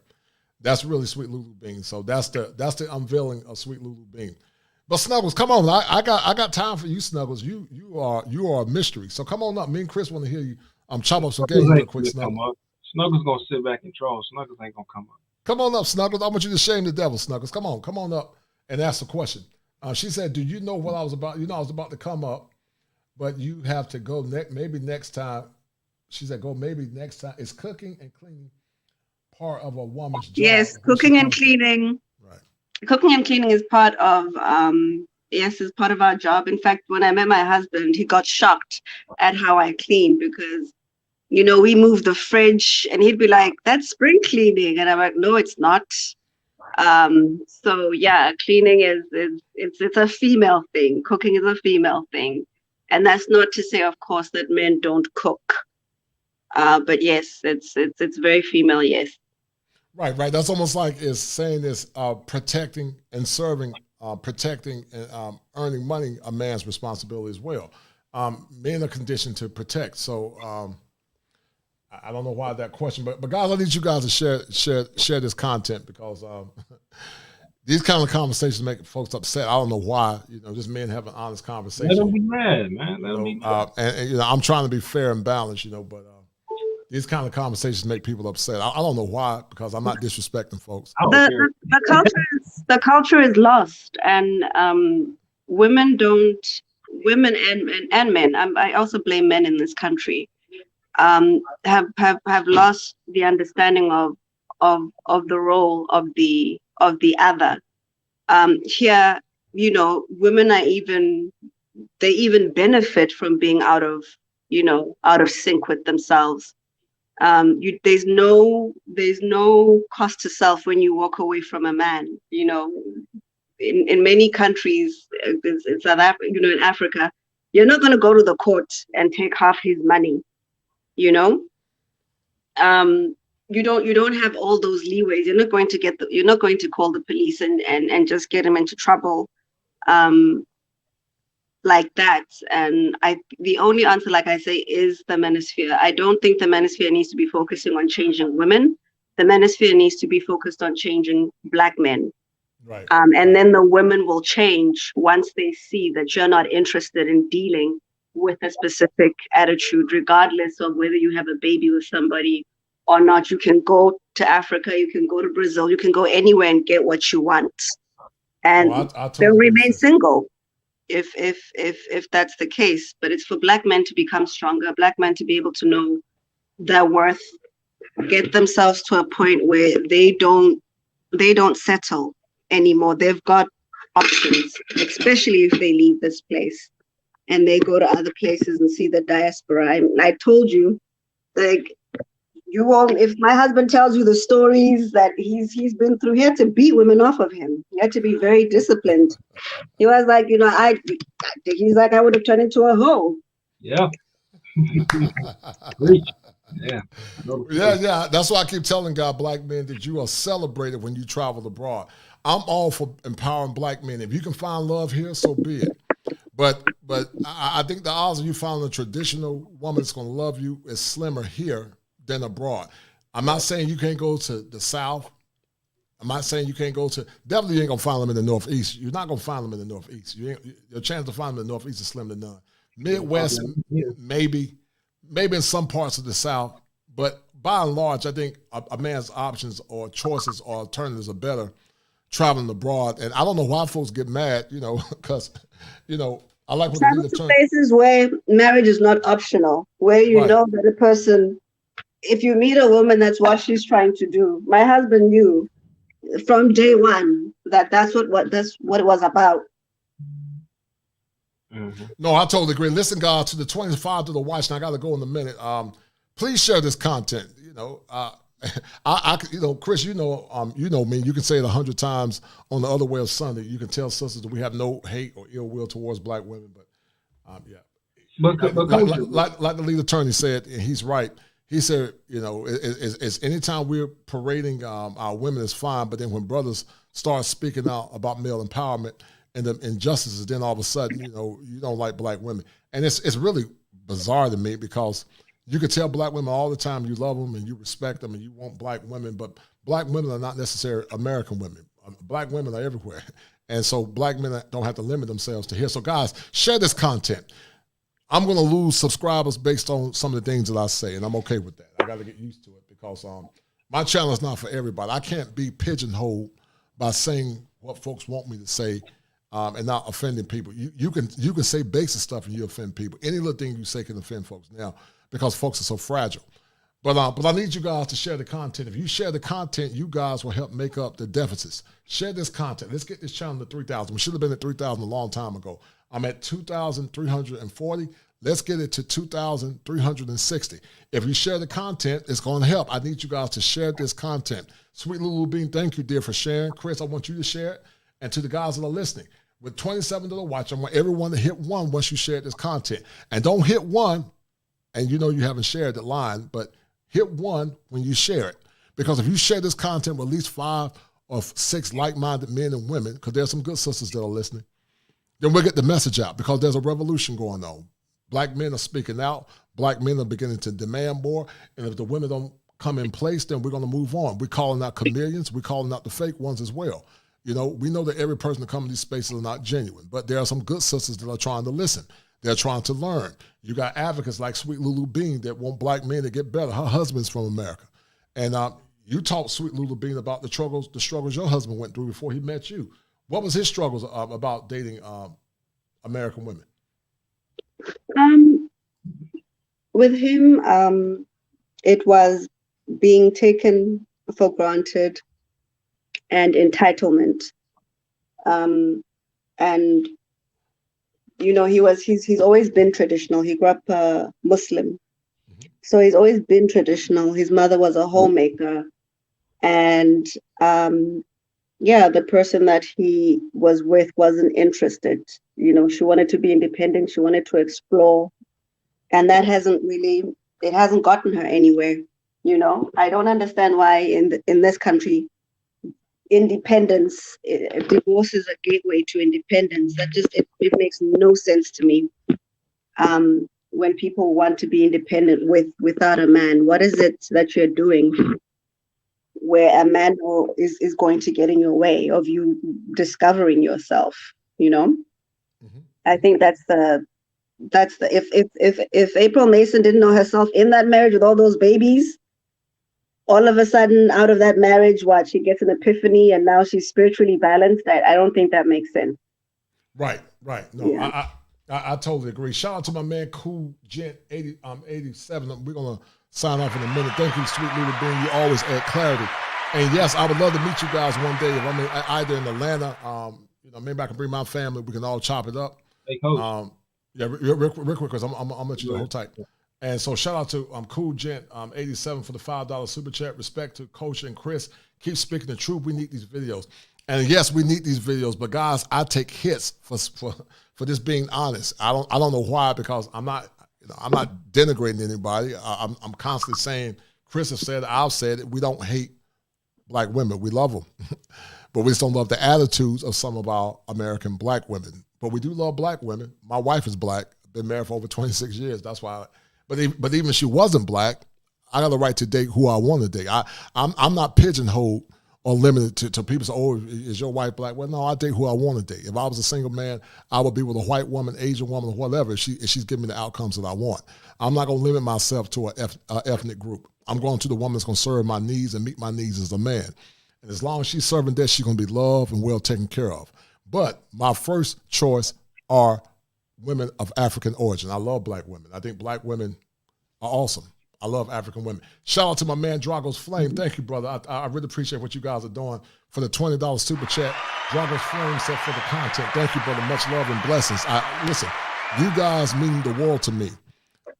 Honestly, be honest with you guys, sharing the content means more than the money at some point, because if I can grow the channel, then I can get more money to continue to give you guys quality content with all the software and equipment that I'm buying.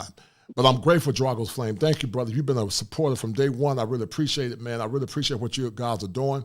And I said earlier, you guys got to support the brotherhood, man.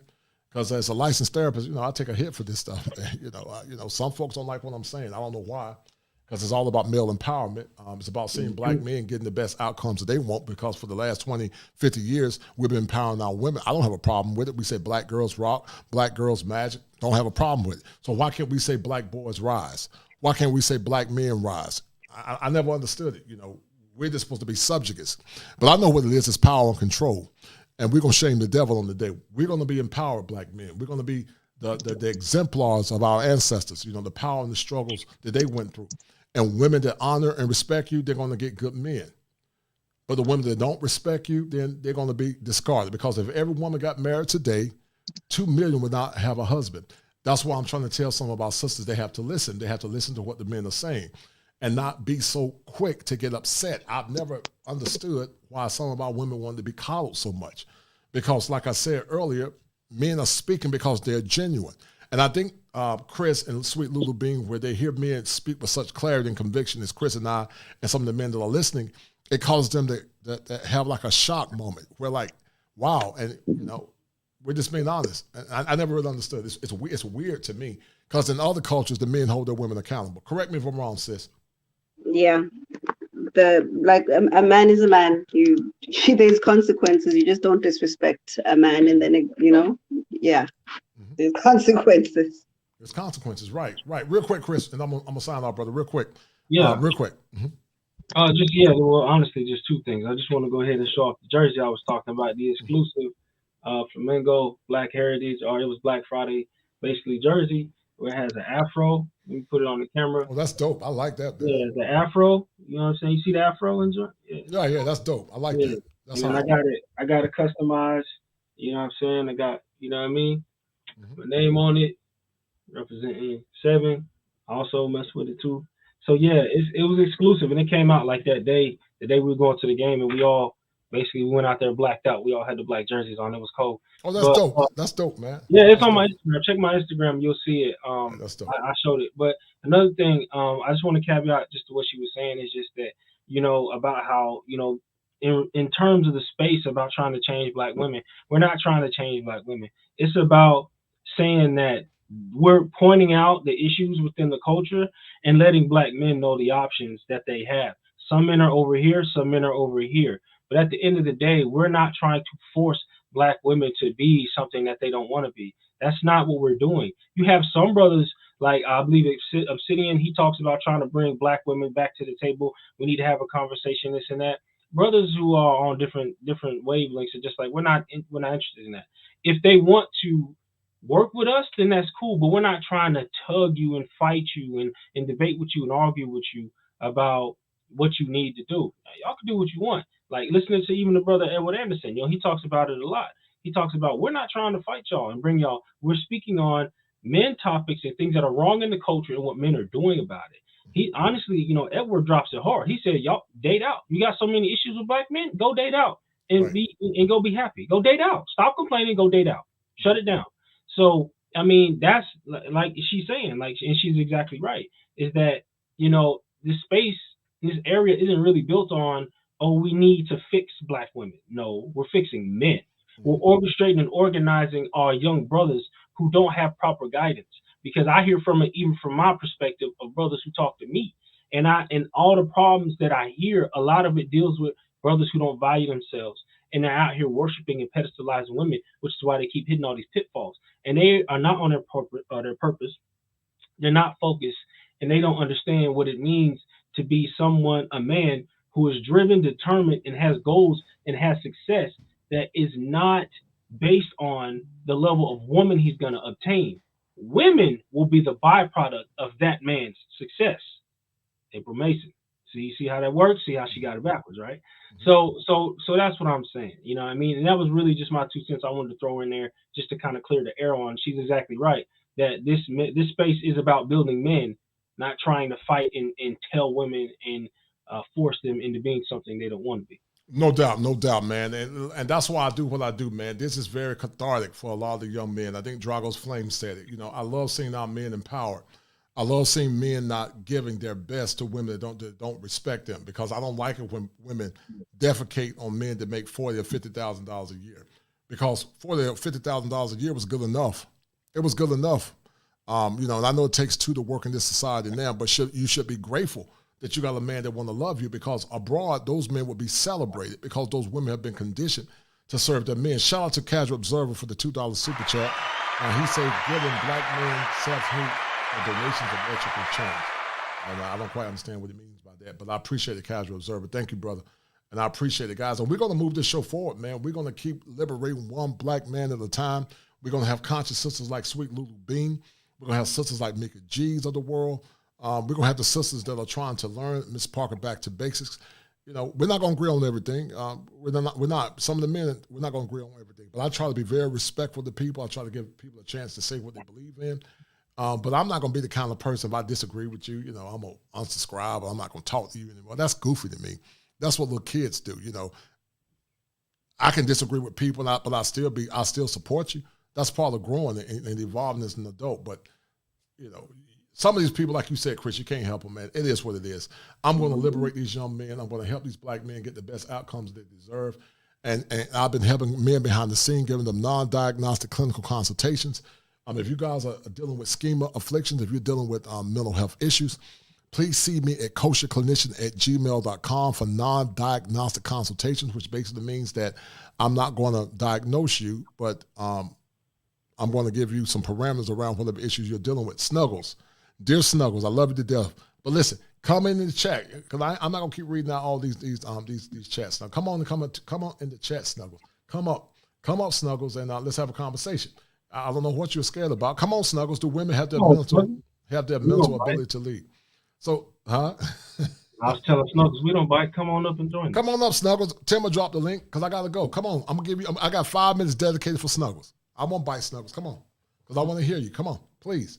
We're counting down. Me and Chris are waiting. We're ready to hear the unveiling of Snuggles. So come on up, Snuggles. The link has been dropped. Tim dropped the link just for Snuggles. We're going to, any question you want to ask Snuggles in less than 5 minutes. Come on, dear. Snuggles cool. She ain't gonna come up. I don't know why Snuggles won't come up.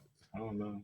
Snuggles, I'm not asking no questions, Snuggles. I'm not answering no questions until you come up, Snuggles. If you got some questions, you got to start coming up. I'm not reading all that stuff, Snuggles. You have me up here. Control. You have me up.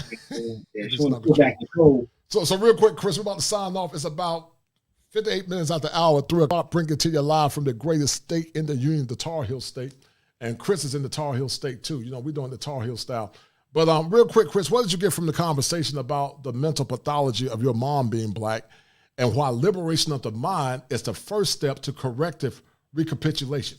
Because corrective recapitulation is a fancy way of saying in group therapy that you got to go back, Chris, and recapture, or more or less correct, the things in your past that caused you to be in a state of repression or oppression. So, Chris, real quick, what did you get from the session? And shout out to my man Top Gun, real quick. Top Gun, I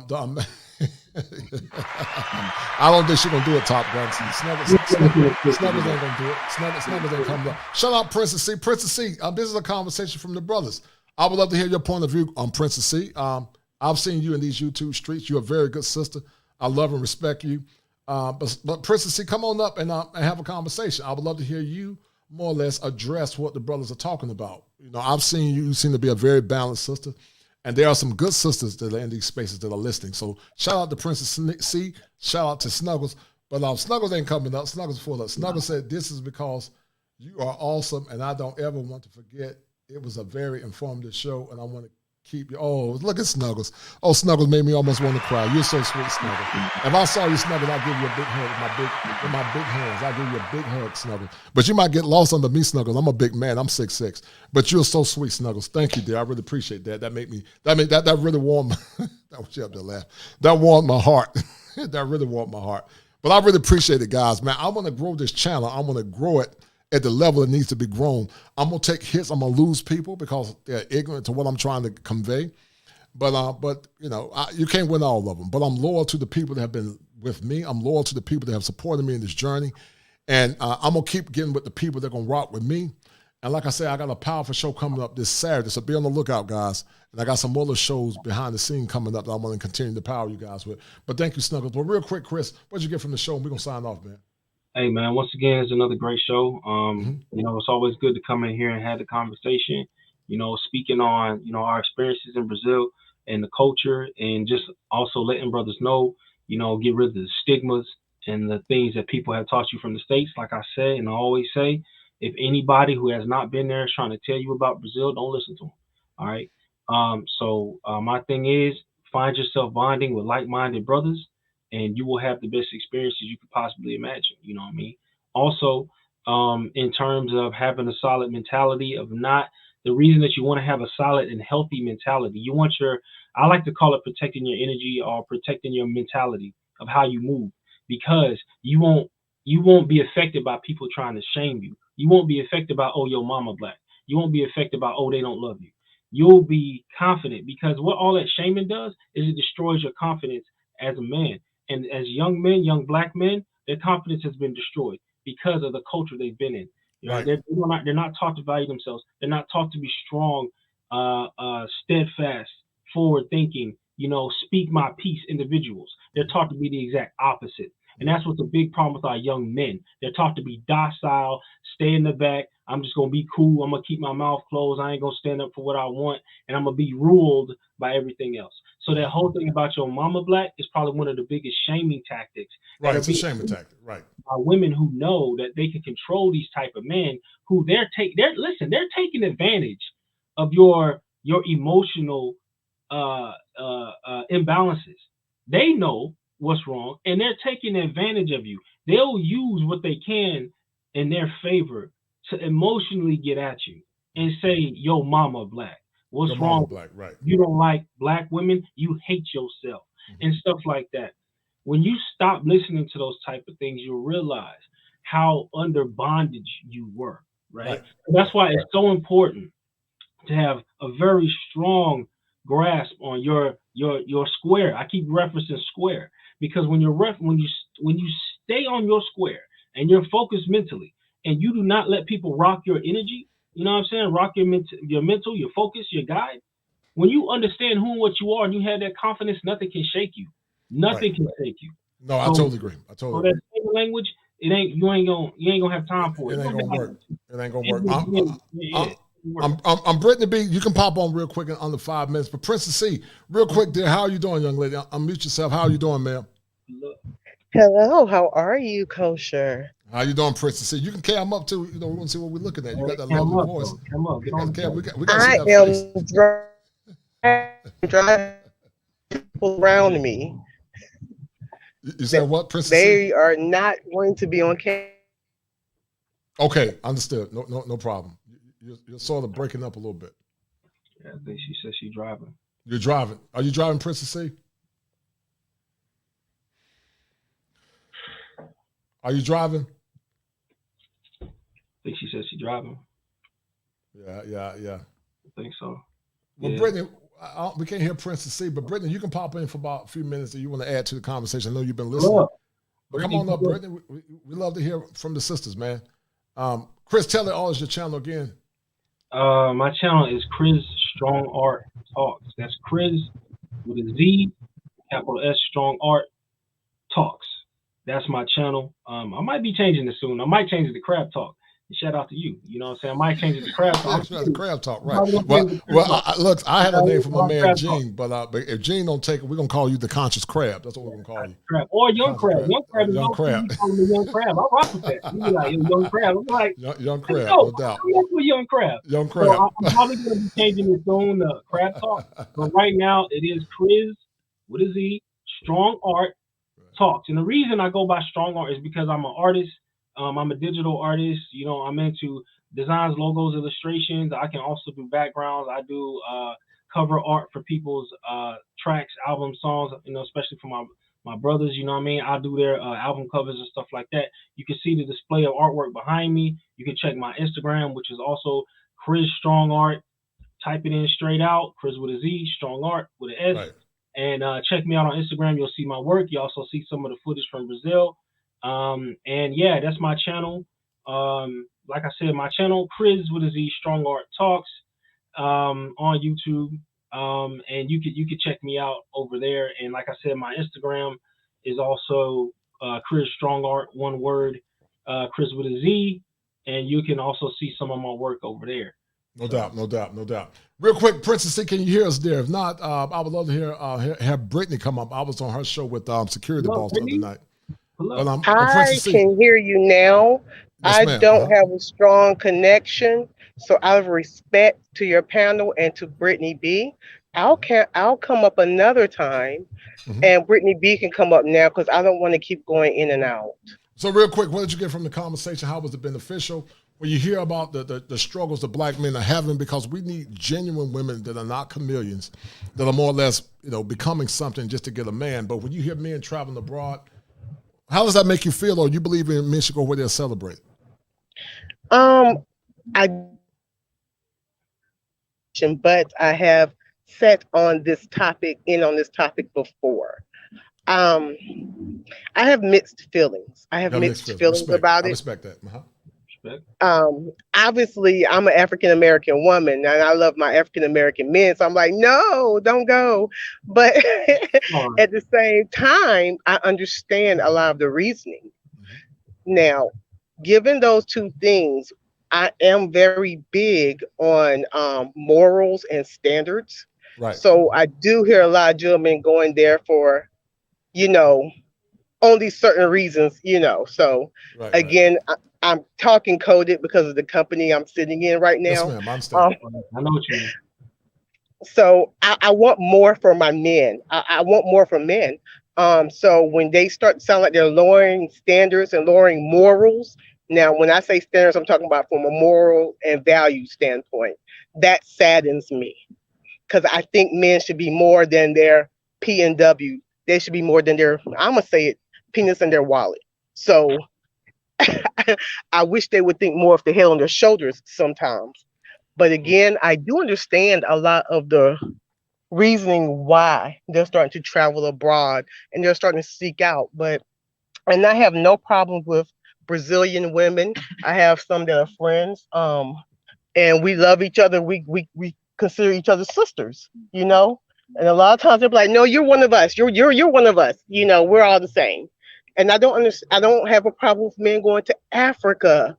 You know, I have zero problems with that.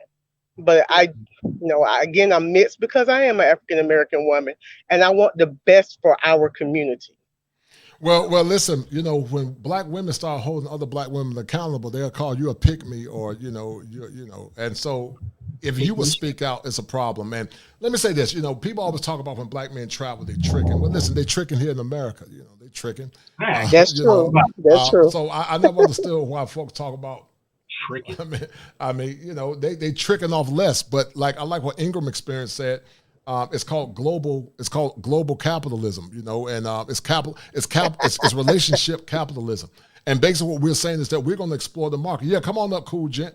We're basically saying we're going to explore the market and we're going to get what we want. Tim dropped the link for cool. Come on gent. in. Bring the But you know what? To be perfectly honest and just to be real, that just may be the slap in the face, so to speak, or the mirror that a lot of these women need. Right, exactly. Right. You talking about like brothers dating out? Is that what you mean? Say that again for me, please. No, that's what she's saying. She's saying that if they date out, decide to, that could be the slap. You're right. I agree with you, Princess C. Right. Because listen, men are the arbiters of relationships. And what I mean by that, we determine who we marry. And some women say, no, you don't. Oh, yes, we do. Just say, Princess C, I'm going to say you're a 6 or 7 in looks, right? I don't know what you look like. That's why I want you to cam up so I can see what you look like. But you got a pretty voice. But let's say you're a 7, but you say you want a guy that's a 9. You can't date that 9 if that 9 don't want to date you. Do you see my point? If that 9 don't want to date you can't date him. Now, watch this. Let's say you're dating with a 7. Say you got a 7. But that 7 say, I want a 9. Then you're still out of the market. Now, if you date down, you might can get somebody that's dating down. But as, BGS said, or Ron Wills, water seeks its own level. And so you can only get who decides to marry. But the problem is, Princess C, there's so many women come into relationships being entitled. They think they're queens. They think they're dope. Like April Mason, where she's almost 50 years old, but she thinks she's doing a man a favor. Which in actuality, April Mason would be a nobody in other countries. She would be nothing. She wouldn't even be looked at when she was in Brazil. Women in Brazil will run circles around her. Women in African countries, like where Sweet Lulu Bean is from. Some of the women in Ghana, oh my God, Ghanaian women. Ghanaian women are gorgeous. They will run circles around a lot of the chicks here. And so when chicks say, well, let's go to those countries and date other men, no, you won't, because those men have standards. Those men don't play. They have standards. They have standards. You're not going to date men from other countries and think you're going to do what you want to do. No, you're not. You're not going to be popping your neck, and you're going to do what they ask you to do if you want to be in a relationship. That's why women from other countries love black men, because black men are we're so egalitarian. We take so much. That's why they fall in love with black men, because we're very loyal. We got swag. We're very romantic. But men in other countries are very stoic. They don't care. But real quick, Cool Jet, what would you like to add to the conversation real quick, brother? Real quick. How you doing, Coach? How you doing, Chris? Good to see you, brothers, and Princess C. Okay. Yeah. But yeah, this I just started watching your content like a week ago, and you all have been dropping so much fire, man. Like, appreciate it, all bro. you brothers, man. And it's another brother I talked with about traveling and stuff, and how it's good that a lot of us brothers here in the States should travel elsewhere, because all we ask for from women is for like a little bit of cooperation stuff. For us, they got our things together, but we're not really getting that here in the States. I'm a millennial myself, 80s baby. Yes, sir. So so a lot of us millennials and Gen Z coming up, they saying this, like, I don't want to deal with this here. Why should I deal with this here? Right. You know what I'm saying?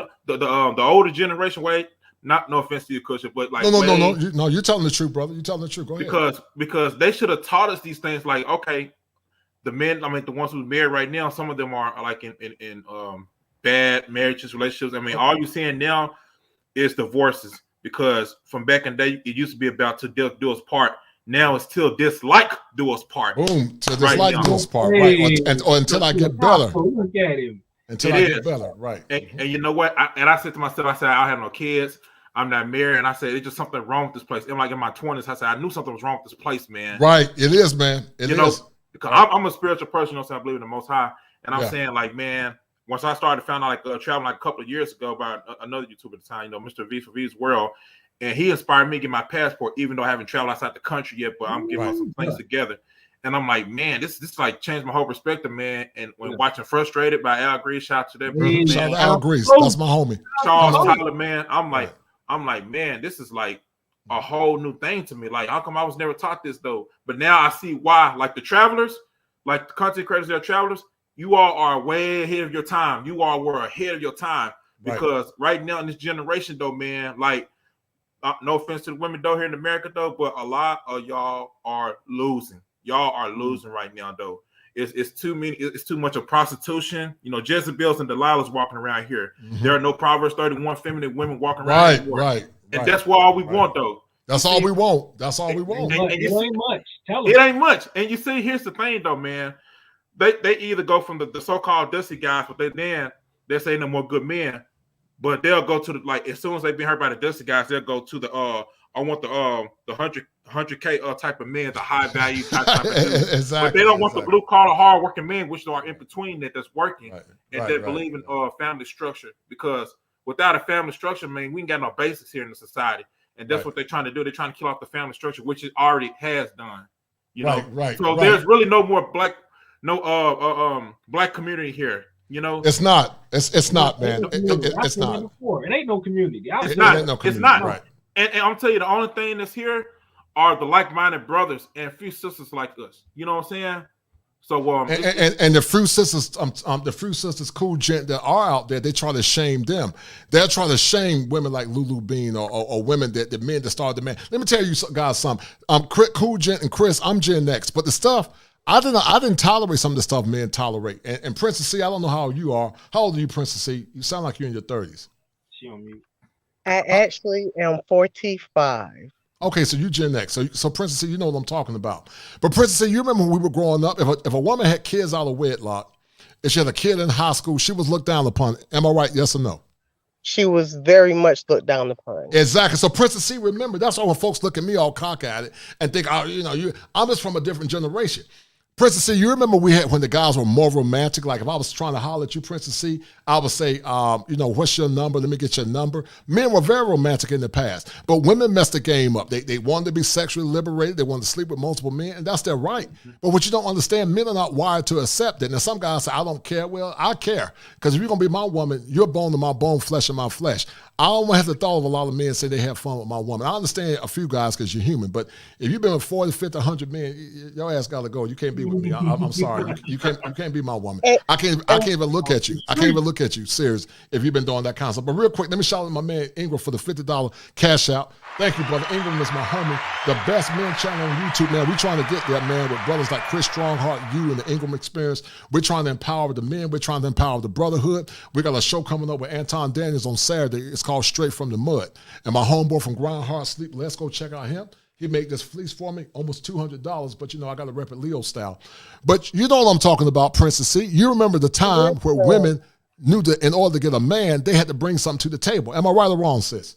No, you're very right. And when they say bring something to the table, it wasn't all about monetary gain.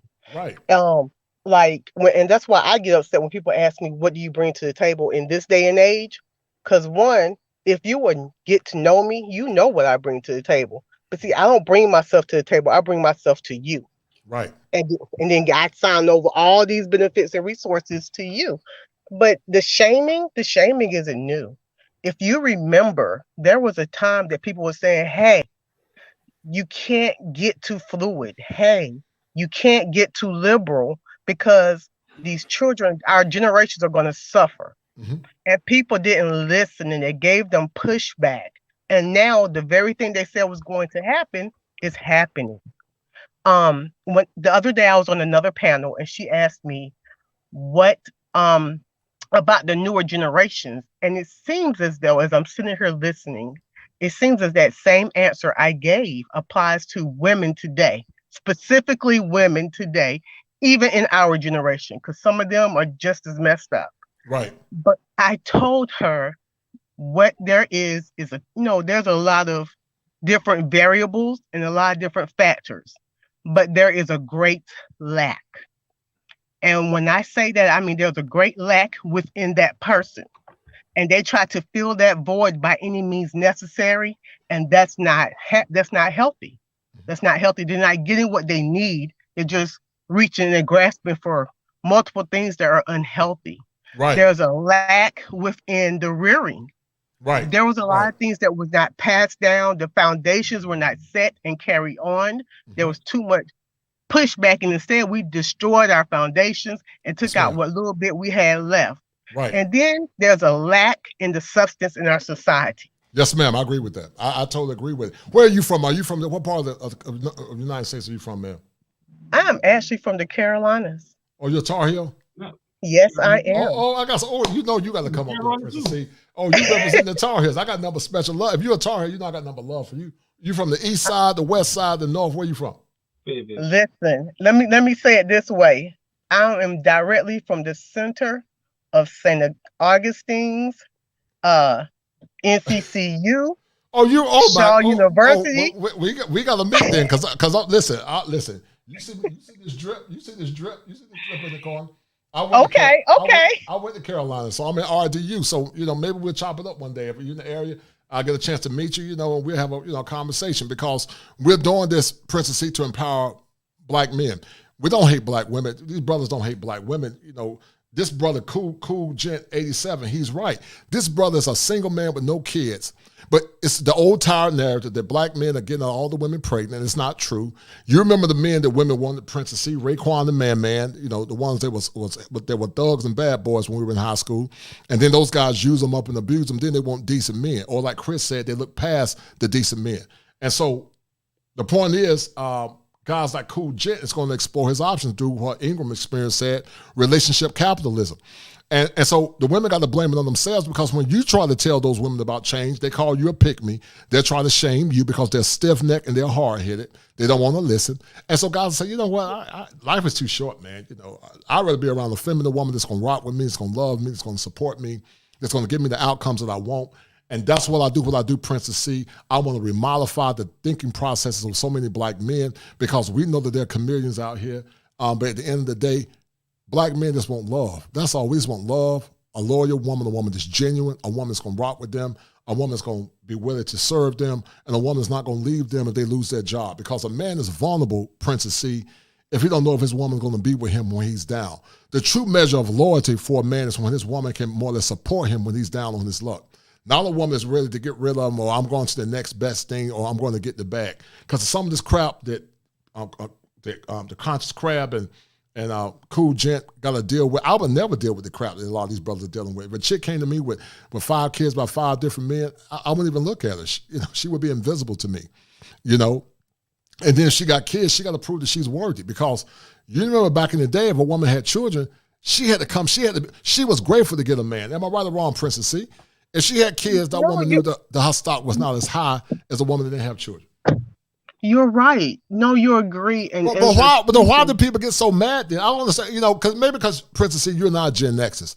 But I don't know why folks get mad. If you had a child, your stock just dropped. It is what it is. I mean, you know, it doesn't mean you can't get a man, but you can't go around having being choice to think you deserve something because your stock has dropped. But why is it that, in your opinion, Princess C, real quick? You know what? I think sometimes, especially given what's going on in the world around us, right, I think sometimes that translate, and remember, we're talking about a lot of already broken people, right? A lot of already embarrassed or hurt people.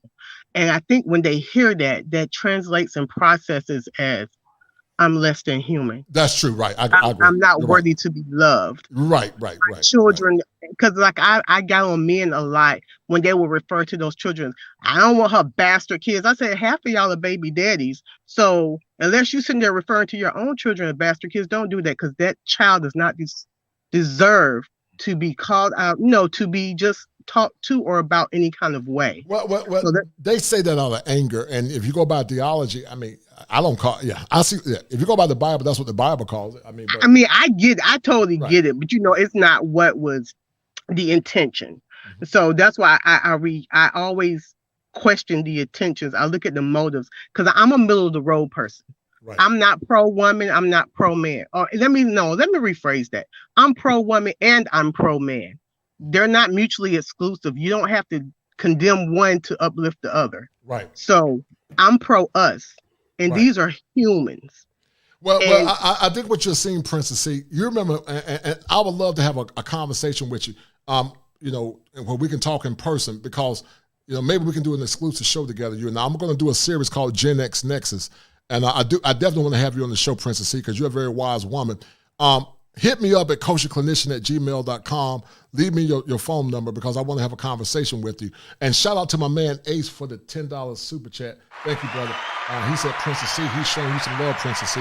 So thank you, Ace, for the $10 super chat. But please hit me on Princess C at kosherclinician@gmail.com. Leave me your phone number, because I want to do an exclusive interview with you at some point, and what happened in the Gen X Nexus. So please do that for me, okay? But keep talking real quick, and I gotta go. I gotta get out of here. Go ahead. You were saying what? Go ahead, Princess. I'm sorry. Thank you for having me. You all be blessed. And how did you find out about the channel? How did you find out about the Kosher Clinician? Kosher, I have been on and off your channel for quite a few weeks now, and I think I saw you on someone else's panel one day. Right. And I was like, oh, I like him. Right. So I followed immediately. Thank you, and I appreciate that. I'm in and out as my schedule permits. Well, listen, what month were you born, Princess C? When is your birthday? June. Oh, you're a Gemini. You're intellectual. Are you a Gemini? I am definitely a Gemini. Oh yeah, that's why she like that fire for your mind. That's why Fire she's an intellectual. for your Gemini love mind. intellectual stimulation. The kosher clinician. But Princess C, it's been an honor, dear. Please send me your information through Kosher Clinician, and I look forward to hearing from you. I really respect you, and I got a show coming up. It's going to be very powerful, and we're going to have men and women conversating about the Gen X nexus, because the Gen X nexus is when something actually begins, when our communities begin to break down. Thank you, dear, once again. Thank you for coming on the show, Princess C. And I love it when good sisters like you are willing to have a conversation. They don't get upset or, unsubscribe and do goofy stuff, because, they don't like what you're saying. That to me, that's so immature. But it is what it is. But much love and blessing, sister. And you take care of yourself. Much love, sister. Thank you so much. Much love. All right. Real quick, Cool Gent. I'm going to get out of here. Finish adding to the conversation because I have to go. I got clients to see real quick, Cool Gent. Okay. Go ahead, brother. Okay, cool. And what I want to also add was that the things that worked way back in those times, on parents and grandparents' time, doesn't work here in this country anymore too much because of the modern society that it is now. So a lot of women, in this country talking about they want men, to giving them world and all that type of stuff, but it's he who finds the wife. It's not she who finds the husband. Yes, sir. Right. Say that. And that's why a lot of modern women get it twisted up, though. They talk about, well, I'm looking for a good man. No, you're supposed to already be a wife before you actually become a wife, though. Yes, sir. Right. I totally You know agree. what I'm saying, right. though? Yes, sir. You're so, 100% correct. You're right. So until then, they're gonna be left single, or so you're gonna listen to us, which a lot of them not really gonna listen to us, but just go where you're celebrated as a man, though, as a black man, because that's what we're in this time of period. Well, listen, me and Chris came back from Brazil at the same time. Maybe one day you get your passport, man. Me and Chris will show you around. Chris is a good brother. Chris is a global traveler. He's been there several times. My next trek is to West Africa. I want to go to Ghana, to the homeland, man. I want to see my ancestors. That's where my bloodline runs in, man. And I'm so honored, man, you found the channel. How did you find out about the channel, brother? It was either in the algorithm or someone shared the video. I said, man, these brothers dropping some fire, man. I said, man, this is very like-minded, though, man. I got to subscribe immediately, man. Thank you, man. So thank you all so much. You all have my support, both of you brothers, though, man. Thank you, man. And please share the content. Please share the content, man. Help me grow this channel to 3,000. Go support Chris. From 3,000, let's take it to 5,000. From 5,000, we'll take it to 10. But it's work. It's a lot of work, man. I think I've been on the stream for 3 hours and 30 minutes, man, which is crazy. But I'm going to take these shows and cut them up and make some more shows off of them, man. But I really appreciate everything you guys are doing, man. And we're about to sign off. Thank you, Ace. Cool, Gent. Thank you, brother. Oh, you're very welcome, though. All right. Be good, brother. Okay. All right. So, Chris, we're going to sign off, man. It's been a good one, Chris. Thank you, Chris, for popping in. And, Chris, we're going to liberate one brother at a time, man. That's my job, is to liberate one at a time. Shout out to Brittany B. She said, I go where you'll celebrate, but make sure you're not overlooking us quiet ones. But come on up, Brittany B. You want to come up next week. Brittany's shy. We ain't going to bite. But anyway, Brittany, if you're a good woman, they won't look over you, sweetie. As long as you're a good, genuine woman, you're not fake, and you're genuine, they won't overlook you. So much love and blessing. But we're going to sign off, Chris. I got a roll. I got clients to see. I'm way over the time. And Chris, thank you, man, for coming in, man. And thank you to the Ingram Experience and everyone that donated. I love you guys. We got a slow movement going on. You got a clinical therapist giving you comprehensive knowledge. And like I said, we're going to liberate one at a time. Shout out to everyone that donated again. And I will see you guys. Soon. So let me go ahead on and hold tight. We'll see you guys soon.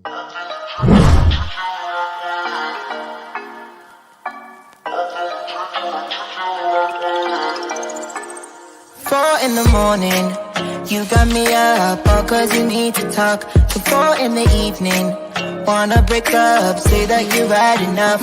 I'm tired of talking, again and again, argue about everything. You are my darling, this kiss and make up, I know you wanna touch. You call me every night, call me every day, I just wanna get you alone now. Trust me when I say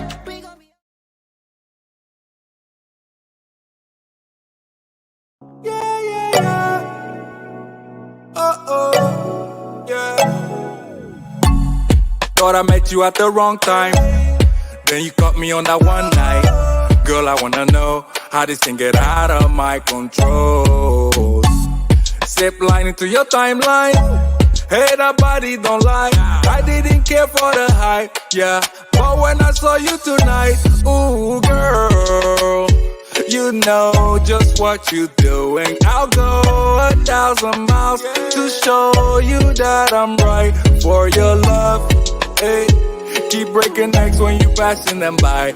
Make sure they know that you taking love in your vibe. Let's be forever tonight, and I will let you make up your mind. But I can't wait.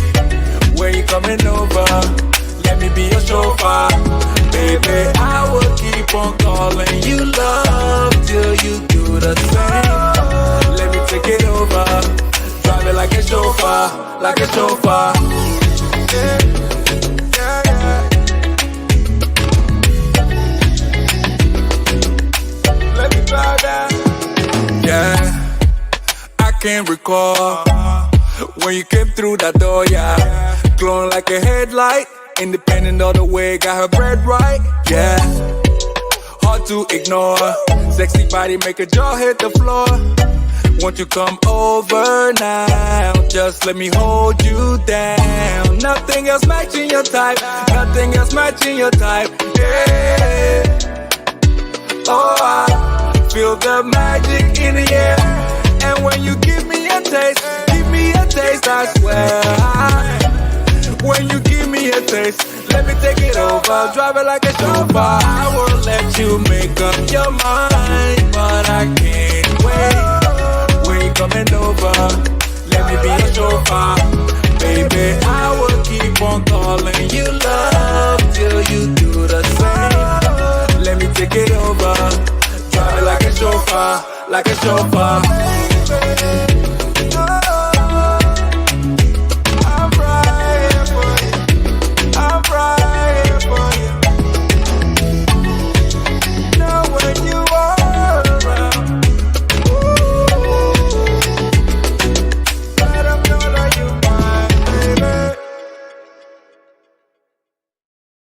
Baby girl, you're so fine, I can't get you off my mind. Ooh girl, nah nah. Ooh girl, nah nah. Baby girl, don't need to flex. Dance to the rhythm and you do all the rest. Ooh girl, nah nah. Ooh girl, nah nah. Fly me up with dreams, the only thing I need. When I'm down, lift me up with your company. There's no telling what you want me creating. We're on the same wavelength. Feel the beat tonight, something good inside. Set you free, let you lose all track of time. Come on, have a conversation. Don't treat me like a stranger. You give me motivation, make my life vacation. When we are together, I surrender. Give you all my money, make you look so lovely. Never feeling lonely. Baby girl, you're so fine, I can't get you off my mind. Ooh girl, nah nah. Ooh girl, nah nah. Baby girl, don't need to flex. Dance to the rhythm and you do all the rest. Ooh girl, nah nah. Ooh girl, nah nah. You're my island, tray of diamonds. Big was fake, help me find you. You're a blessing, reminiscent of the time when I found myself guessing. Feel the beat tonight, something good inside. Set you free, let you lose all track of time. Come on, have a conversation. Don't treat me like a stranger. You give me motivation, make my life vacation. When we are together, I surrender. Give you all my money, make you look so lovely. Never feeling lonely. Baby girl, you're so fine, I can't get you off my mind. Ooh girl, nah nah. Ooh girl, nah nah. Baby girl, don't need to flex. Dance to the rhythm and you do all the rest. Ooh girl, nah nah. Ooh girl, nah nah.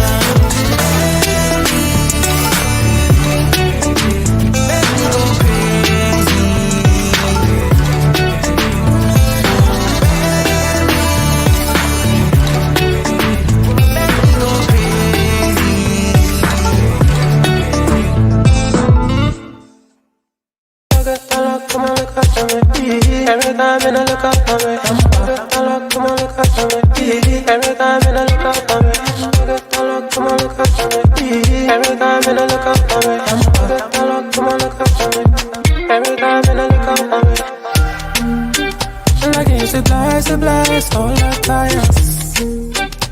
looking so surprised, don't deny us. She telling me she want to be my lover, yeah. I love you when she want to be my lover, yeah.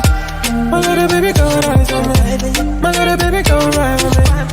Maria, Maria, Maria. Every time you're looking out for me. Every time you're looking out for me. Love you, yeah. Everything go from Maria, yeah. Sensibility, yeah. Pretty girl like a Maria, Maria, yeah. Every time we meet some, every time be like, oh, Maria, Maria. Every time you look up for me, come on, look up for me. Every time you look up for me, come on, look up for me. Every time you look up for me, come on, look up for me. Every time you look up for me. She no island girl, she from Kilimanjaro, Kiliman, oh. Nah, she no island girl, she from Kilimanjaro. From Kilimanjaro. My little baby gon' rise with me. My little baby gon' ride with me. Maria, Maria, Maria. Every time you're looking out for me. Every time you're looking out for me. Love you, yeah. Everything go from Maria. Sensibility, yeah. Pretty girl like a Maria, Maria.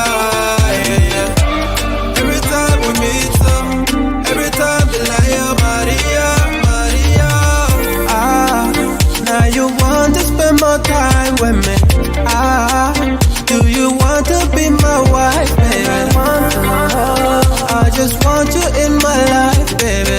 I like you, I like you,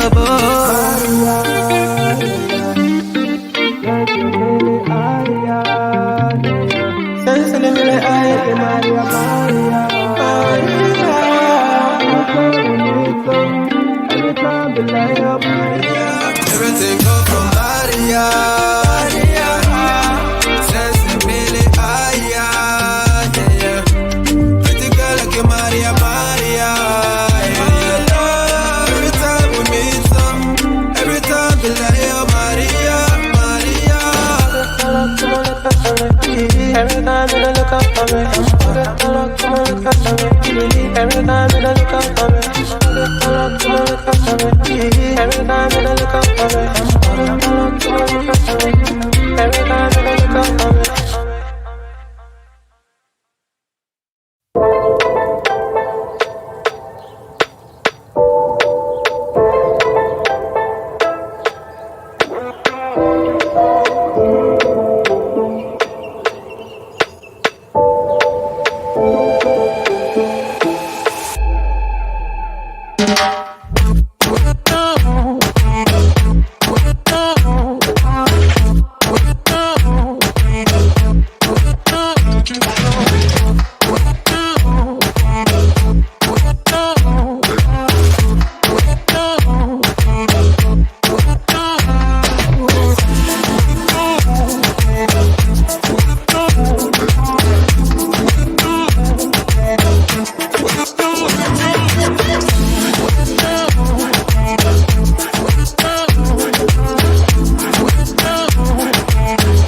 Where you go?